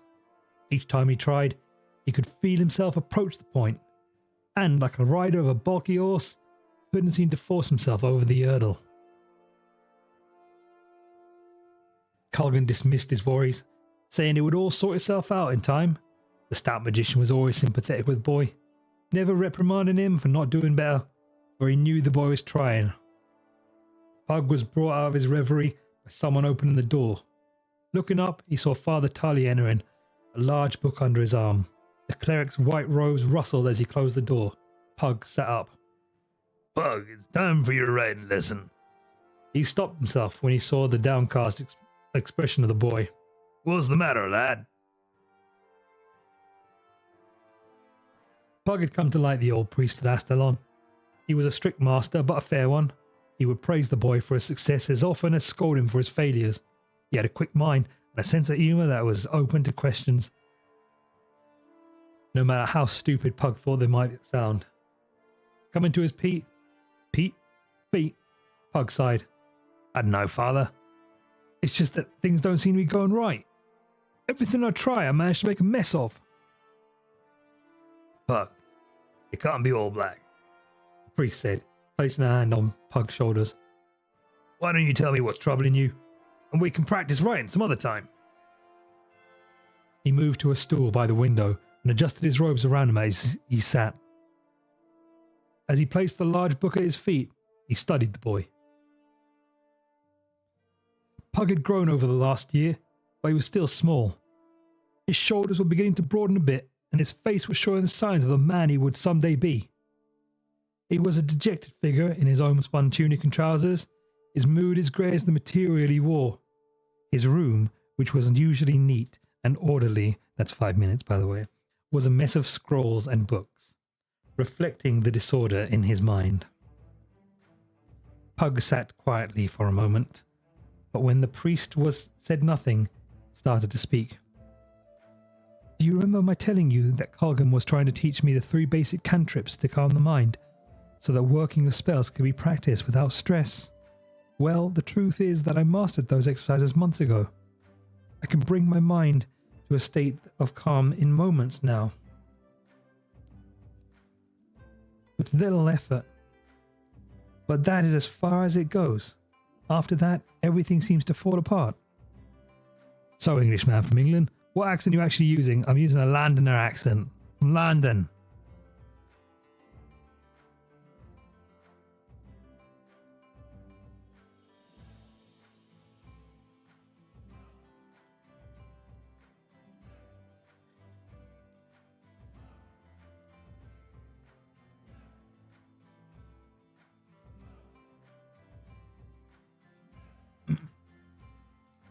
Or as close an approximation to it that I can remember. It has been 10 years since I've lived in that country. What do you mean? I gotta think of Tully's accent. He's old. What do you mean? There we go. The next thing to learn is discipline. Is to discipline the mind to do things that are not natural for it. Such as to think on one thing to the exclusion of everything else, or not to think of something, which is quite hard once you've been told what it is. I can do those things most of the time, but now and again, I feel like there are some forces inside my head, crashing about, demanding I do things in a different way. It's like there was something else happening in my head than what Kargan told me to expect. Each time I try one of the simple spells Kargan has taught me, like making an object move or lifting myself off the ground, those things in my head come flooding in on my concentration and I lose my control. I can't even master the simplest spell. Pug felt himself tremble, for this was the first chance he had to speak about this to anyone besides Cargan. Cargan says to simply keep at it and not worry. Nearing tears, he continued, I have the talent. Cargan said he knew it from the first time we met, when I used the crystal. You told me I have the talent, but I just can't make the spells work the way they're supposed to. I get so confused by it all. Pug, said the priest, magic has many properties, and we understand little of how it works, even those of us who practice it. In the temples, we are taught that magic is a gift from the gods, and we accept that on faith. We do not understand how this can be so, but we do not question.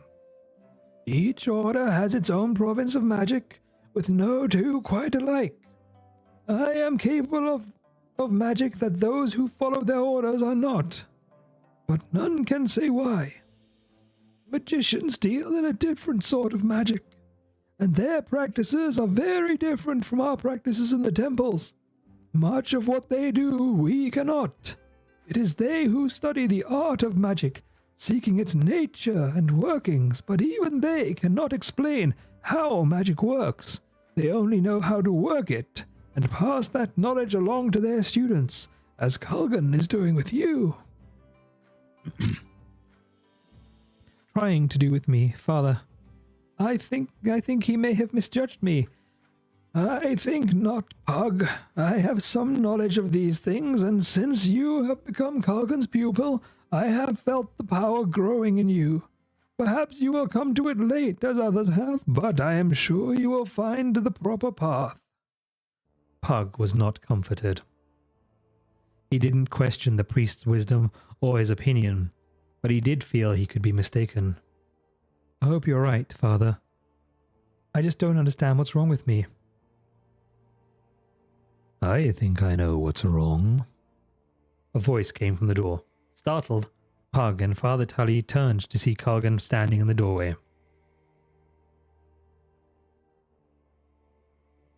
His blue eyes were set in lines of concern, and his thick grey brows formed a V over the bridge of his nose. Neither Pug nor Tully had heard the door open. Cargan hiked his long green robe and stepped into the room, leaving the door open.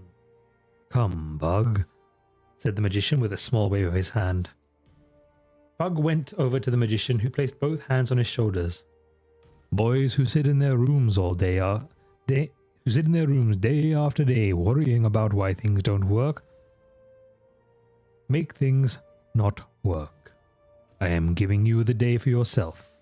As it is 6th day, there should be plenty of other boys to help you in whatever sort of trouble boys can find. He smiled. His pupil was filled with relief. You need a rest from study. Now go.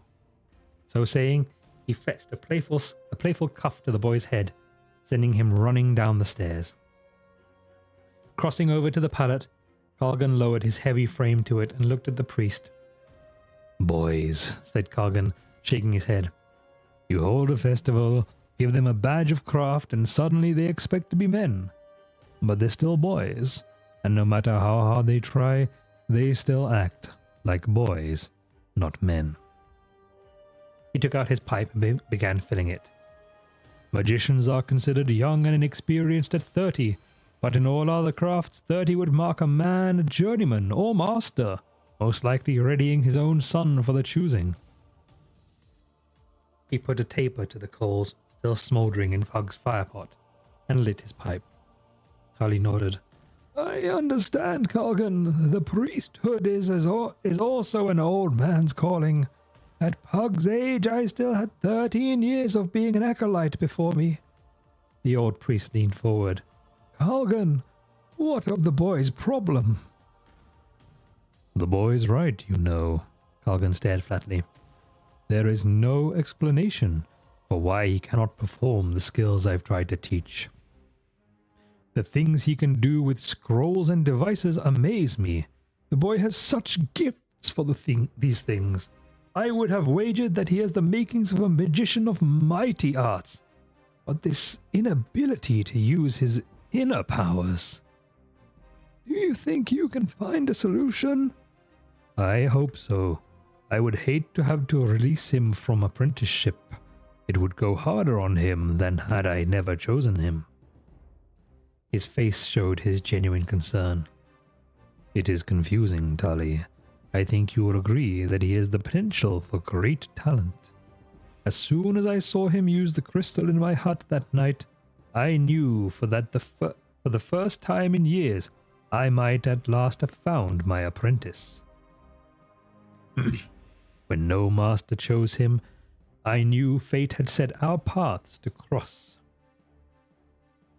But there is something else inside that boy's head. Something I've never met before. Something powerful. I don't know what it is, Tully, but it rejects my exercises as if they were somehow not correct or ill-suited to him. I don't know if I can explain what I've encountered with Pug any better. There's no simple explanation for it. Have you thought about what the boy said? Asked the priest, a look of thoughtful concern on his face. You mean about my having been mistaken? Tully nodded. Kalgan dismissed the question with a wave of his hand. Tully, you know as much about the nature of magic as do I, perhaps more. Your god is not called the god who brought order for nothing. Your sect unraveled much about what orders this universe. Do you, for one moment, doubt this boy has talent? Talent? No, but his ability is the question for the moment.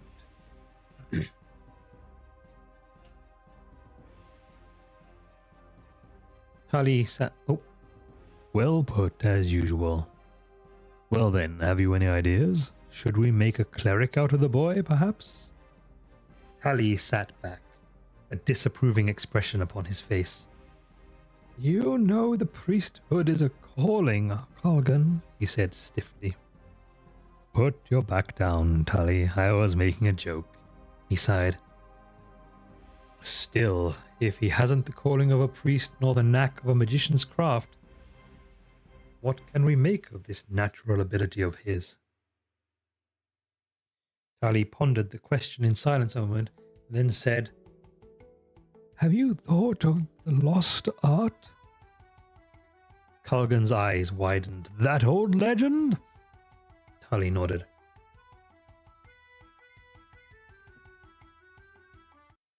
I doubt there's a magician alive who at one time or another hasn't reflected on the legend of the lost art.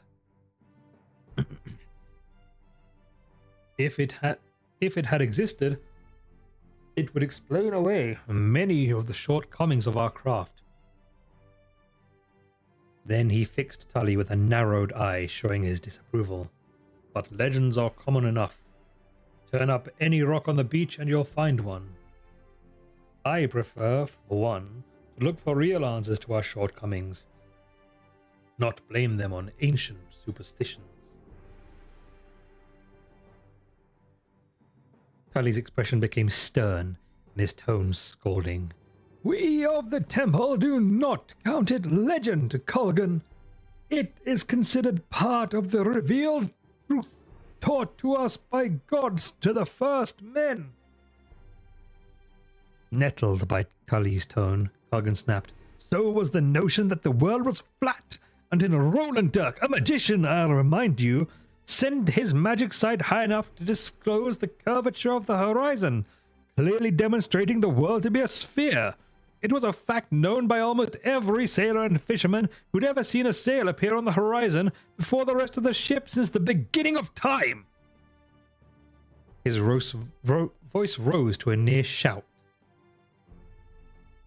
Seeing Tully was stung by the reference to the ancient church canon long since abandoned, Kalgan softened his tone.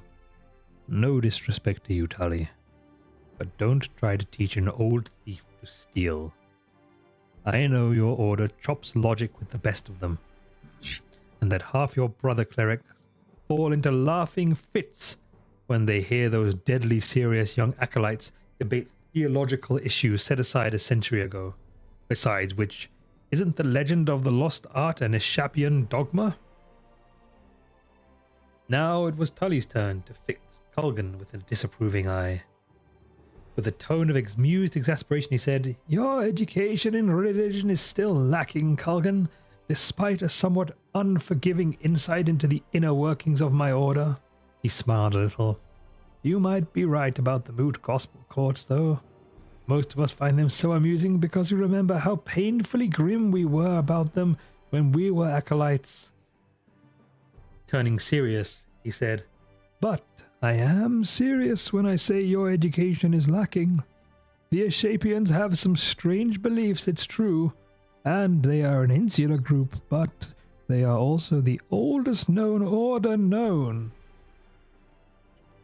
and are recognized as the senior church in questions pertaining to interdenominational differences." "Religious wars, you mean?" said Culgan with an amused snort. Tully ignored the comment. "The Eschapians are caretakers for the oldest law and history in the kingdom, and they have the most extensive library in the kingdom. I have visited the library at their temple in Krondor, and it is most impressive." Culgan smiled, and with a slight tone of condescension said, "As have I, Tully, and I have browsed the shelves of the abbey at Sarth, which is 10 times as large. What's the point?" Leaning forward, Tully said, "The point is this. Say what you will about the Eschapians, but when they put forth something as history, not law, they can usually produce ancient tomes to support their claims." "No," said Culgan, waving aside Tully's comments with a dismissive wave. "I do not make light of your beliefs, nor any other man's. But I cannot accept this nonsense about lost arts. I might be willing to believe Pug could somehow be more attuned to some aspect of magic I'm ignorant of, perhaps something involving spirit conjuration or illusion, areas I will happily admit to know little about. But I cannot accept that he will never learn to master his craft because the long-vanished god of magic died during the Chaos Wars. No. That there is unknown law. I accept there are too many shortcomings to our craft even to begin to think that our understanding of magic is remotely complete. But if Pug can't learn magic, it is only because I have failed as a teacher."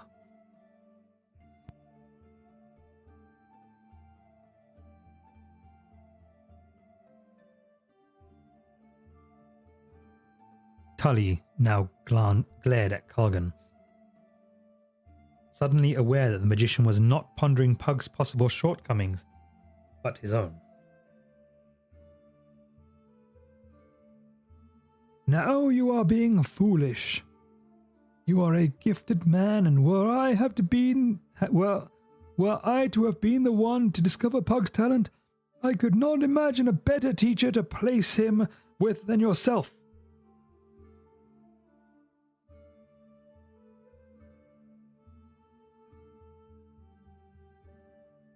But there can be no failing if you do not know what he needs to be taught." Culgan began to sputter an objection, but Tully cut him off.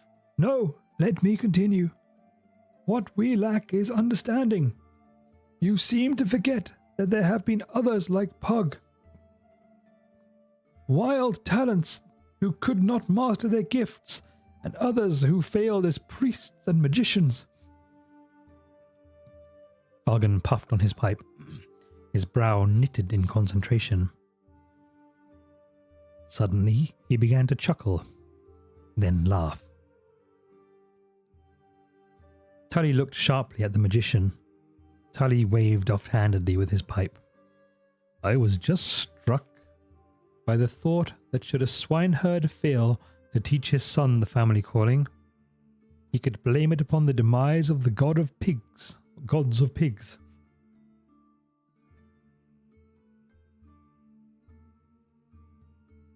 Tully's eyes went wide at the near blasphemous thought. Then he too laughed. A short bark. Ha! That's one for the old moot gospel courts.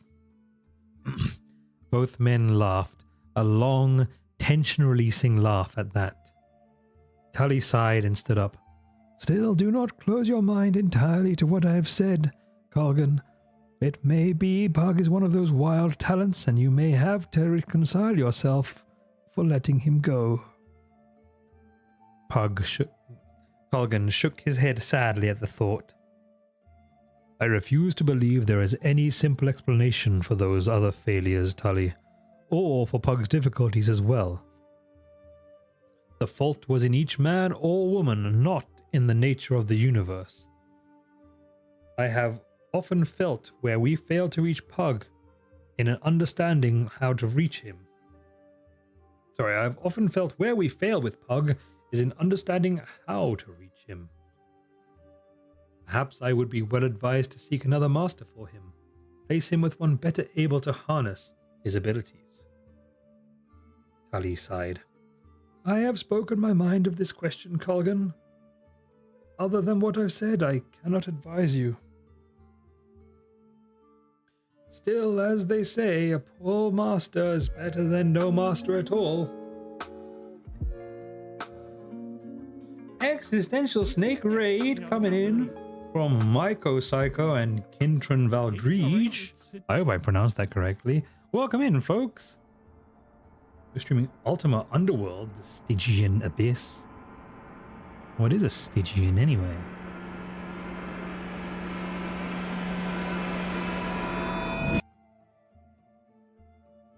That's horrifying.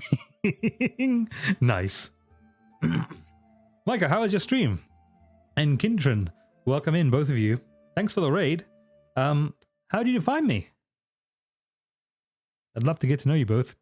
Tonight we're doing something very different. This isn't usually what we do on the Mealtime with Dad channel. Normally it's cooking and gaming and the odd bit of art. But we are mixing it up with some story time with Dad. And I am reading Magician by Raymond E. Feist, which is a 700-ish page book. And part of the much larger Rift War cycle, which makes up about 15 books. If you need to raid and fade, I totally get it. But if you do want to introduce yourself, introduce your stream, please feel free to let us know what you do over there. And while you do that, I will introduce myself. Folks, my name is Mealtime with Dad. I'm a 36-year-old streamer from Alberta, Canada. Originally, I am British. I lived over there for 10 years. And, sorry, I lived over in England for most of my life and moved to Canada 10 years ago. This is a variety channel where, as I said, I do cooking, gaming, art, yapping, and now reading. The games I play are normally narrative-driven games. Currently in the rotation, we have Baldur's Gate 3, Hades, Minecraft, although I haven't played that for a hot minute, and Cyberpunk 2077.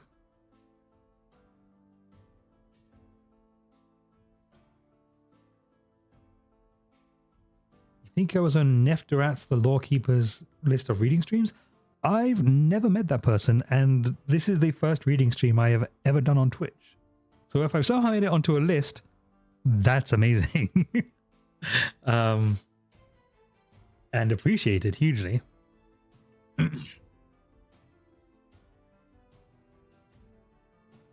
Michael says, we read books and play retro games as a reward. We finished The King in Yellow tonight. Narrative games are the best. The King in Yellow. I am going to quickly throw that into a Google search tab here so I can take a squiz at it once my stream is done. Wow, published in 1895. Very nice.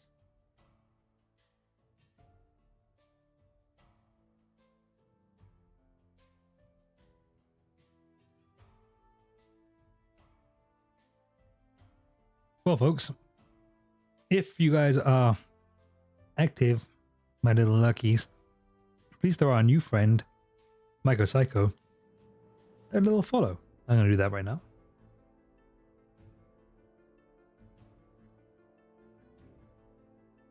Oh wait, we just found you randomly because you were tonight. Sweet. The rare air of an organic raid. Delicious. Thank you so much for choosing me as your raid target. I'm actually a very new streamer. I've only been streaming.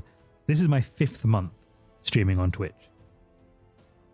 I built a little library in 5 months. Look at that. Pretty cool.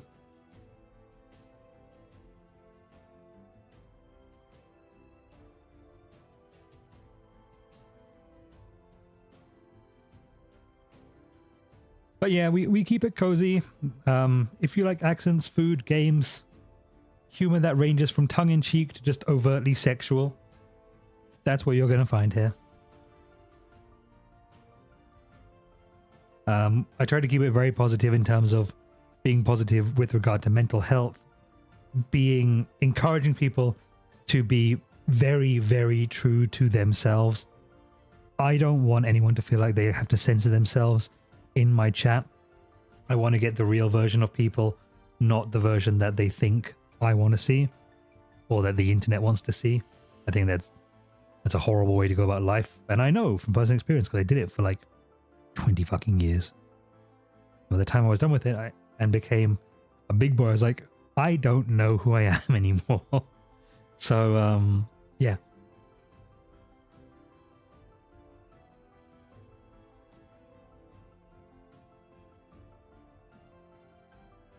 I'm probably going to be streaming for about another hour or so, basically until I finish chapter 3. And then I'll call it a night.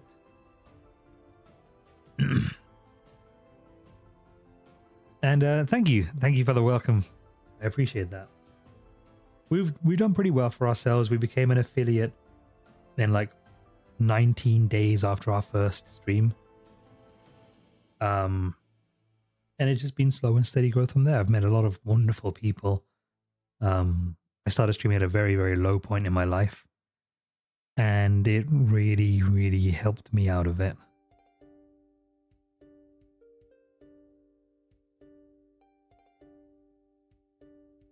Anyhow, let's get back to the book.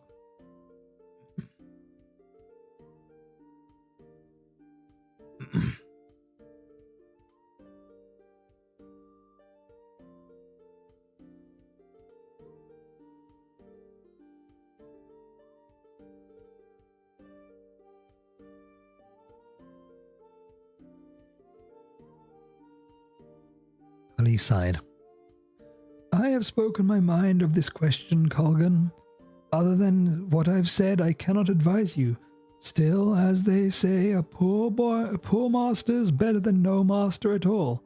How would the boy fared if no one had chosen to teach him? Colgan bolted upright from his seat. What did you say? I said, how would the boy have fared if no one had chosen to teach him? Colgan's eyes seemed to lose focus as he stared into space. He began puffing furiously upon his pipe. After watching for a moment, Tully said, What is it, Colgan? Colgan said, I'm not sure, Tully. But you may have given me an idea. What sort of idea? Colgan waved off the question. I'm not entirely sure. Give me time to ponder, but consider your question and ask yourself. How did the first magicians learn to use their power? Tully sat back down, and both men began to consider the question in silence. Through the window they could hear the sound of the boys at play, filling the courtyard of the keep. Every 6th day, the boys and girls who worked in the castle were allowed to spend the afternoon as they saw fit. The boys, apprentice age and younger, were a loud and boisterous lot. The girls worked in the service of the ladies of the castle, cleaning and sewing, as well as helping in the kitchen. They all gave a full week's work dawn to dusk and more, each day, but on the 6th day of the week, they gathered in the courtyard of the castle, near the princess's garden. Most of the boys played a rough game of tag, involving the capture of a ball of leather stuffed hard with rags, and by one side amidst shoves and shouts, kicks and occasional fistfights. All wore their oldest clothes, for rips, bloodstains and mudstains were common. The girls would sit along the low wall by the princess's garden, occupying themselves with gossip about the ladies of the duke's court. They nearly always put on their best skirts and blouses, and their hair shone from washing and brushing. Both groups made a great display of ignoring each other, and both were equally unconvincing. Thanks for the follow, Micah. Pug ran to where the game was in progress. As usual, Thomas was in the thick of the fray, sandy hair flying like a banner, shouting and laughing above the noise. Amid elbows and kicks, he sounded savagely joyous, as if the incidental pain made the contest all the more worthwhile. He ran through the pack, kicking the ball high in the air, trying to avoid the feet of those who sought to trip him.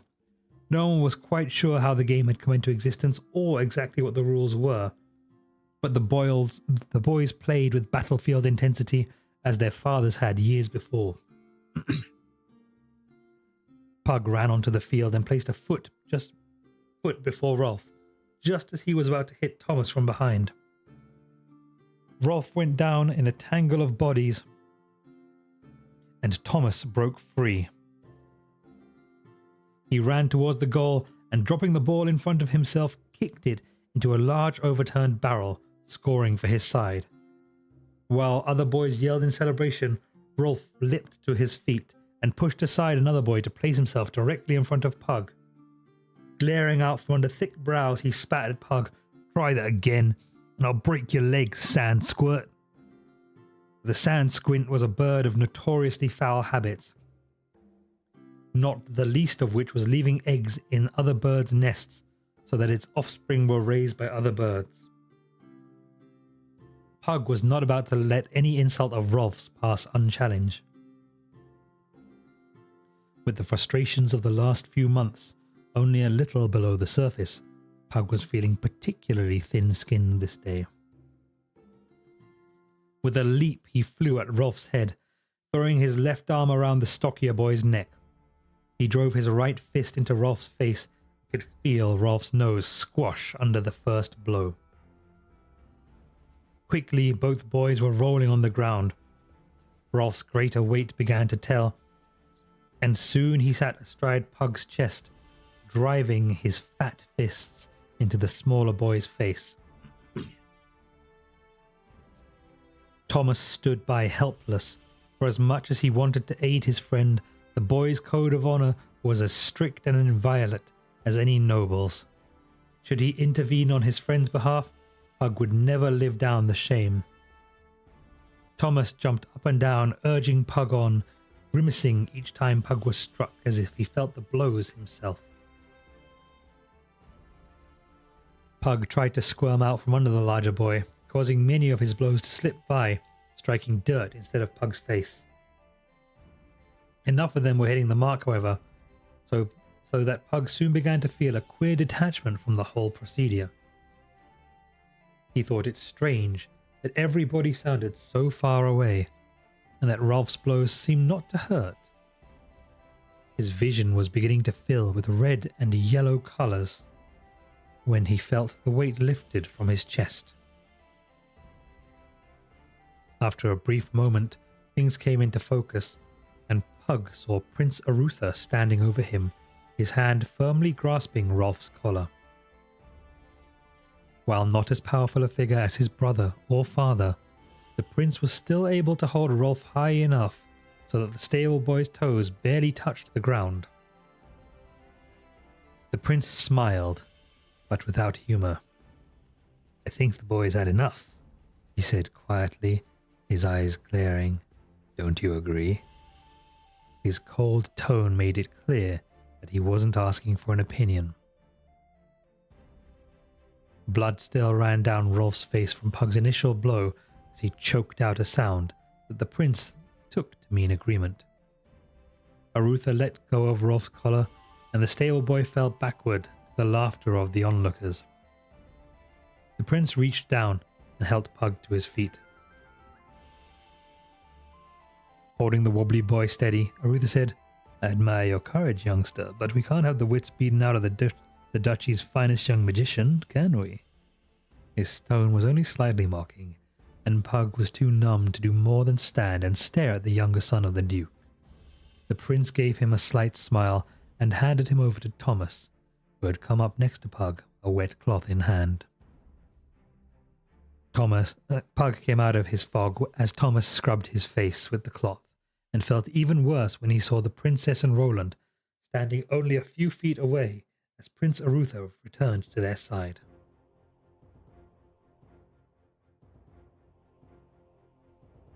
To take a beating before the girls of the keep was bad enough. To be punished by a lout like Rolf in front of the princess was a catastrophe. Emitting a groan that had little to do with his physical state, Pug tried to look as much like someone else as he could. Thomas grabbed him roughly. "Try not to squirm around so much. You're not all that bad off. Most of this blood is Rolf's anyway. By tomorrow, his rose will look like an angry red cabbage. So will my head. Nothing so bad. Black eye, perhaps two. The swollen cheek thrown into the bargain. On the whole, you did rather well. But next time you want to tangle with Rolf, wait until you put on a little more size, will you?" Pug watched as the prince led his sister away from the site of the battle. Roland gave him a wide grin, and Pug wished himself dead.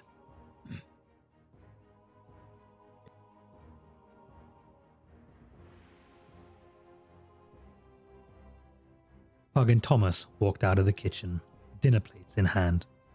It was a warm night, and they preferred the cooling ocean breeze to the heat of the scullery. They sat on the porch, and Pug moved his jaw from side to side, feeling it pop in and out.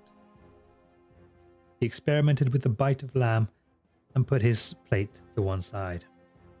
Thomas watched him. "Can't eat?" Pug nodded. "Jaw hurts too much." He leaned forward, resting his elbows on his knees and his chin on his fists. "I should have kept my temper. Then I would have done better." Thomas spoke from around a mouthful of food. "Master Fannin says the soldier is keep his cool head at all times or he'll lose it." Pug sighed. "Colgan said something like that. I have some drills I can do to make me relax. I should have used them." Thomas gulped a heroic portion of his meal. "Practicing in your room's one thing. Putting that sort of business into use while someone's insulting you to your face is quite another. I would have done the same thing, I suppose." "But you would have won. Probably. Which is why Rolf would never have come at me." His manner showed he wasn't being boastful, merely stating things as they were. "Still, you did alright. Old Cabbage Nose will think twice about picking on you again, I'm sure. That's what the whole thing's about, anyway." Pug said, "What do you mean?" Thomas put down his plate and belched. With a satisfied look at the sound of it, he said, "With bullies, it's always the same. Whether or not you can best them doesn't matter. What's important is whether or not you'll stand up to him. Rolf may be big, but he's a coward under all that bluster. He'll turn his attention to the younger boys now and push them around a bit. Don't think he'll want any part of you again. He doesn't like the price." Thomas gave Pug a broad and warm smile. That first punch you gave him was a beaut, right square on the beak. Pug felt a little better. Thomas eyed Pug's untouched dinner. "You gonna eat that?" Pug looked at his plate. It was fully laden with hot lamb, greens, and potatoes. Oh, I love lamb. In spite of the rich smell, Pug felt no appetite. "No, you can have it." Thomas scooped up the platter and began shoving the food into his mouth. Pug smiled. Thomas had never been known to stint on food. Pug returned his gaze to the castle wall. I felt like such a fool. Thomas stopped eating with a handful of meat halfway to his mouth. He studied Pug for a moment. You too? Me too what? Thomas laughed. You're embarrassed because the princess saw Rolf give you a thrashing. Pug bridled. It wasn't a thrashing. I gave as well as I got. Thomas whooped. There! I knew it! It is the princess! Pug sat back in resignation. I suppose it is. Thomas said nothing, and Pug looked over at him. He was busy finishing off Pug's dinner. Finally, Pug said, And I suppose you don't like her? Thomas shrugged. Between bites, he said, Old Lady Colleen is pretty enough, but I know my place. I have my eye on someone else anyway. Pug sat up. Who? He asked, his curiosity piqued. I'm not saying, Thomas said with a sly smile. Pug laughed. It's Nyala, right? Thomas's jaw dropped. How did you know? Pug tried to look mysterious. We magicians have our ways. Thomas snorted. Some magician. You're no more magician than I am a knight captain of the king's army. Tell me, how do you know? Pug laughed. It's no mystery. Every time you see her, you puff up in that tabard of yours and look and preen like a bantam rooster. Thomas looked troubled. You don't think she's on to me, do you? Pug smiled like a well-fed cat. She's not onto you, I'm sure. He paused. If she's blind, and all the other girls in the keep haven't pointed it out to her 100 times already. A woebegone look crossed Thomas's face. What must the girl think? Pug said. Who knows what girls think? From everything I can tell, she probably likes it. Thomas looked thoughtfully at his plate. Do you ever think about taking a wife? Pug blinked like an owl caught in a bright light. I never thought about it. I don't think magicians marry. I don't know if they do. Nor soldiers mostly, but Master Fannin says a soldier who thinks about his family is not thinking about his job. Thomas was silent for a minute. Pug said, Doesn't seem to hamper Sergeant Garden or some of the other soldiers. Thomas snorted, as if these exceptions merely proved his point. I sometimes try to imagine what it would be like to have a family. You have a family, stupid. I'm the orphan here. I meant a wife, rockhead. Thomas gave Pug his best, you're too stupid to live look. And children someday, not a mother and father. Pug shrugged. The conversation was turning to provinces that disturbed him. He never thought about these things, being less anxious to grow up than Thomas. He said, I expect we'll get married and have children, if that's what we're supposed to do. Thomas looked very seriously at Pug, so the younger boy didn't make light of the subject. I've imagined a small room somewhere in the castle and... I can't imagine who the girl would be. He chewed his food. There's something wrong with it, I think. Wrong? As if there's something else I'm not understanding. I don't know. Pug said, Well, if you don't know, how am I supposed to? Thomas suddenly changed the topic of conversation. We're friends, aren't we? Pug was taken by surprise. Of course we're friends. You're like a brother. Your parents have treated me like their own son. Why would you ask something like that? Thomas put down his plate, troubled. I don't know. It's just that sometimes I think this will all somehow change. You're going to be a magician, maybe travel all over the world, seeing other magicians in faraway lands. I'm going to be a soldier, bound to follow my lord's orders. I'll probably never see more than a little part of the kingdom, and that only as an escort to the Duke in the Duke's personal guard, if I'm lucky. Pug became alarmed. He'd never seen Thomas so serious about anything. The older boy was always the first to laugh and seemed never to have a worry. I don't care what you think, Thomas. Nothing will change. We'll be friends no matter what. Thomas smiled at that.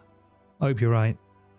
He sat down, and the two boys watched the stars over the sea and the lights from the town framed like a picture by the castle gate.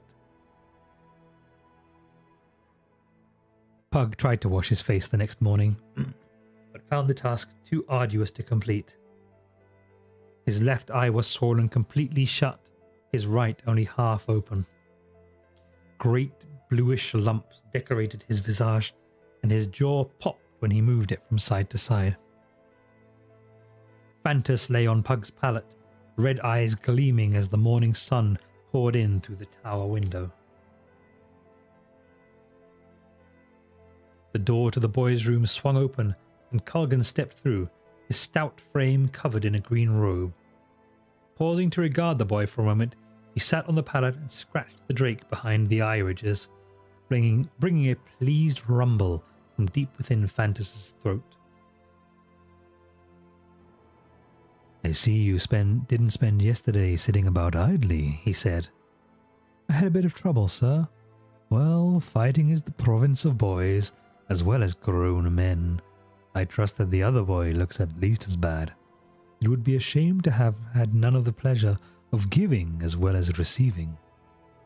You're making sport of me. Only a little, Pug. The truth is that in my own youth I had my share of scraps, but the time for boyish fighting is past. You must put your energies to better use. I know, Culgan, but I have been so frustrated lately.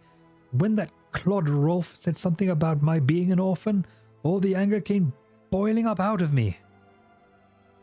Well, knowing your own part in this is a good sign that you are becoming a man. Most boys would have tried to justify their actions by shifting blame or claiming some moral imperative to fight. Pug pulled over the stool and sat down, facing the magician. Culgan took out his pipe and started to fill it. Pug, I think in your case we may have been going about the matter of your education in the wrong way. Searching for a taper to light the small fire that burned in a night pot, finding none, Culgan's face clouded as he concentrated for a minute.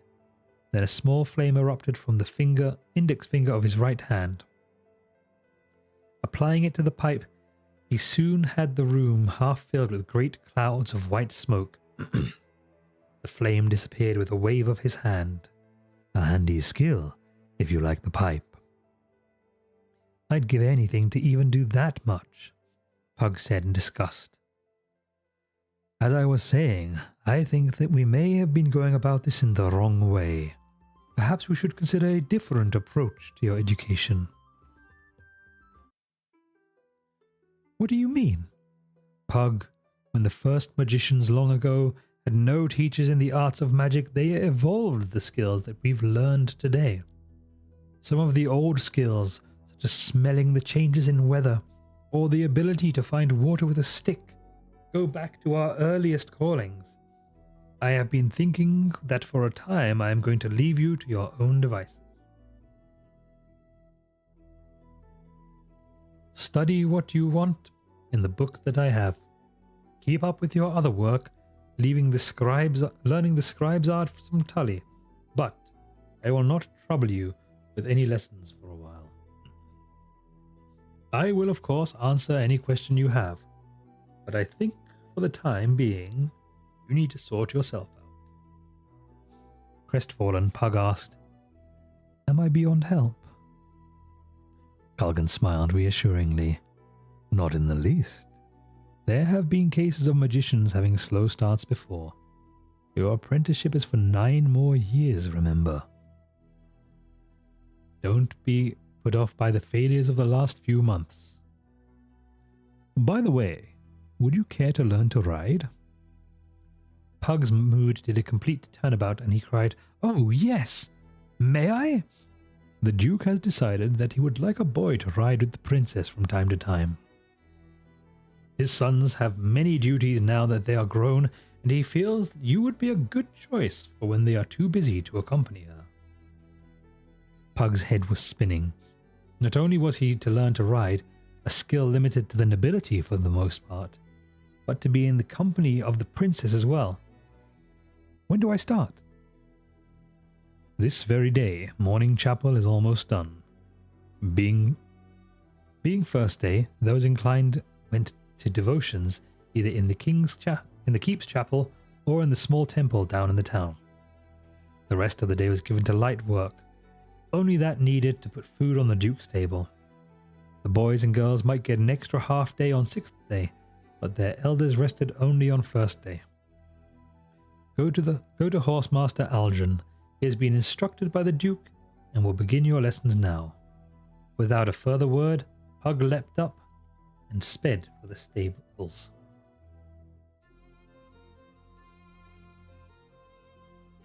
Chapter 4 is called Assault, which is when things are really going to start changing in this book.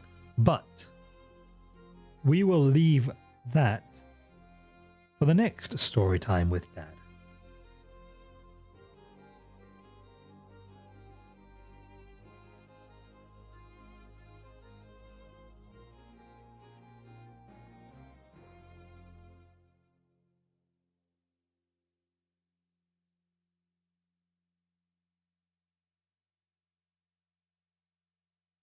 Oh, I was going to raid my friend Zill live, but he is offline.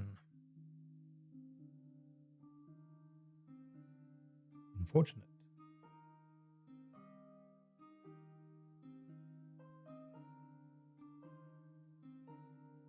We're going to go raid Painted King. He is a variety streamer and an artist, and he's currently doing his art thing. He's a lovely gentleman with an incredibly sonorous voice. So we're going to go say hi to him. I need to automate this to refresh my credit roll before it loads the scene.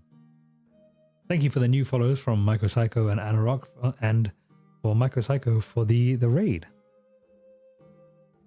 Really, really appreciate that. Love to meet new people. And thanks for making my first time in the writing and reading category such a warm one.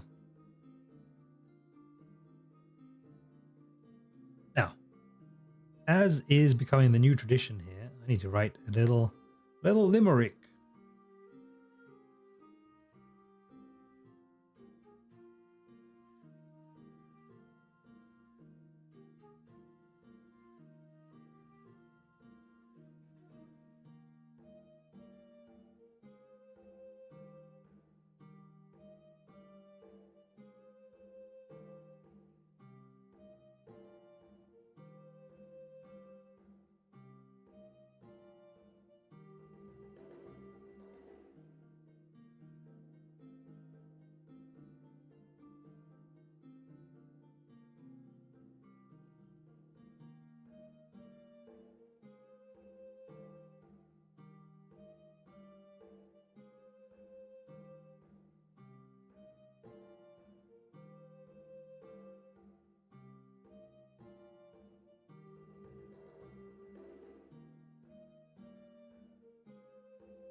Okay. Here is the raid message. Dad has ventured to categories new and now he's raiding out to you. We read a book and did the thing. Now it's over to you, Painted King.